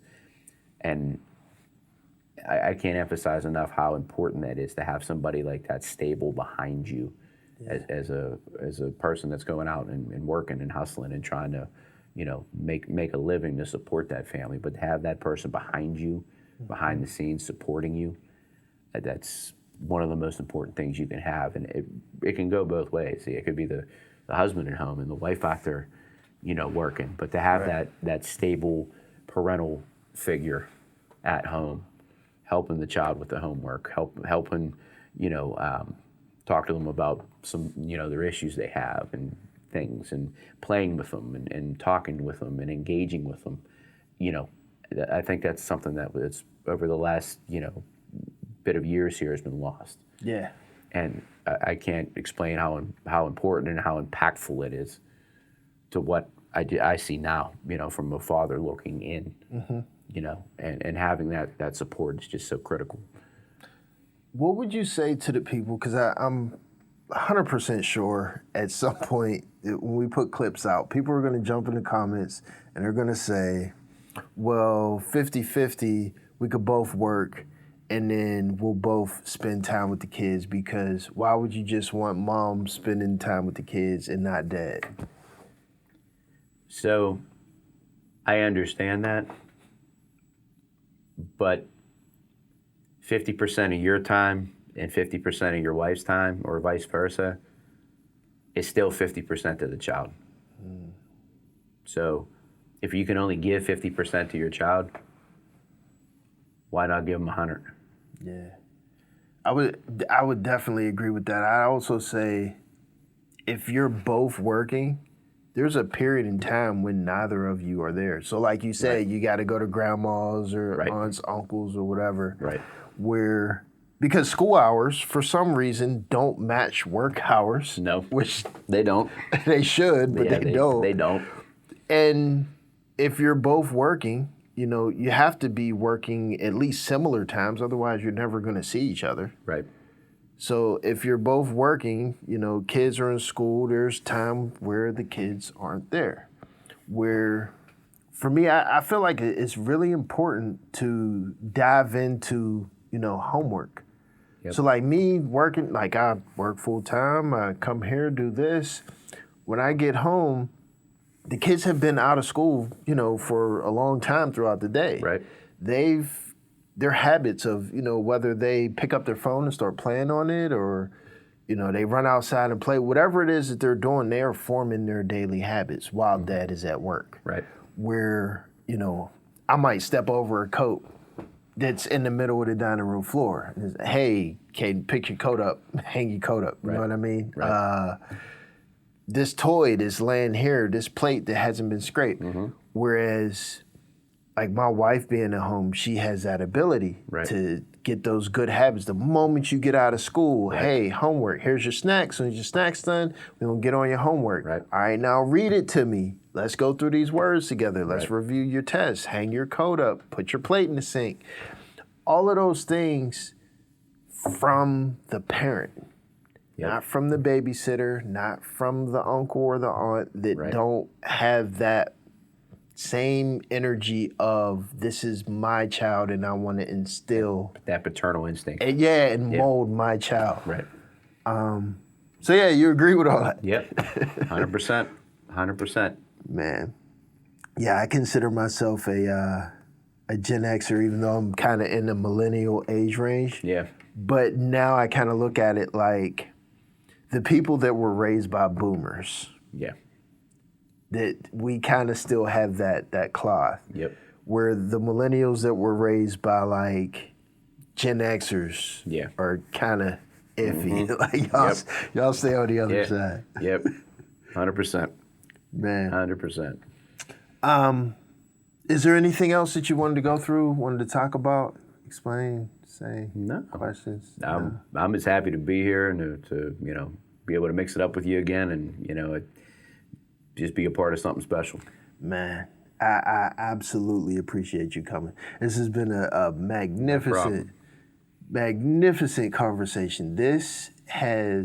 I've learned, even from this specific interview, it's helped me to understand what I need to do to shift gears to get more to my demographic. So for me, it's all a learning process where each interview is like, how do I shape this conversation to move more towards my target goals? Yeah. And my target goals is like, there's a person that I've see that will buy my product. You know what I mean? Yep. And I know what they like. I know how they move. I know how they think. I know all these details about them, but I need to know how to shape this conversation. I need to know who to talk to, what to talk about, and how to shape this whole entire conversation so I can get it to this person. Right. And each interview for me is like a puzzle piece, this revealing the answer to that question to get to that person. And this is almost like the keystone interview that kind of rounded it off, as far as my knowledge right now anyways. Sure. They kind of rounded off the direction I want to go into. And I thank you for that, because I had no idea. That's no problem. I'm happy to be here. Education and friendship and conversation is the way you grow. Nice. And I owe you some whiskey. We gotta get on some. We owe each other. We owe each other. We can meet up one night. Absolutely, man. Yeah. Well, thank you again. Yeah, it's not a problem, man. It's my play cousin right here, Steve Maffei, DJ Steve Maffei Jr. I'm Kalaj Dame. See y'all next time.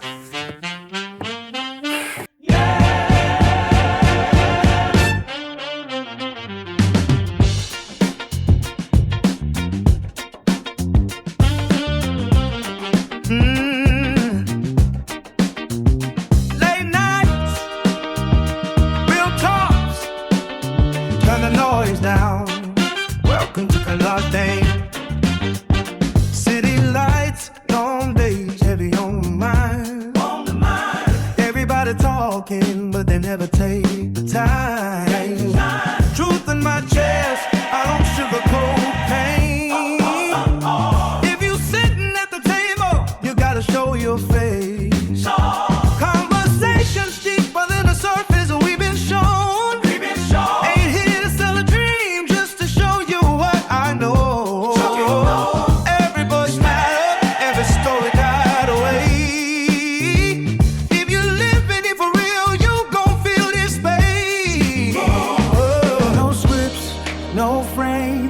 Heart and time. If you listen close, you might change your mind. We don't argue just to win debates. We just shine a light where they hide the grave. It's the Kalaj Dame Podcast, where the real don't gotta broadcast. Every truth gotta pass. Every voice gotta lane. It's the Kalaj Dame Podcast. Pull a seat, let the walls crack. If you ever felt unseen, you gon' feel your name. Yeah. From the block to the boardroom, same questions asked. Why we build so fast, we never heal the past. I don't play judge, I don't play your role. I just let you talk while the story unfolds. Bridging gaps, they pretend they there. Men and women trying to meet halfway, no filter. But respect stay intact. If it hit too close,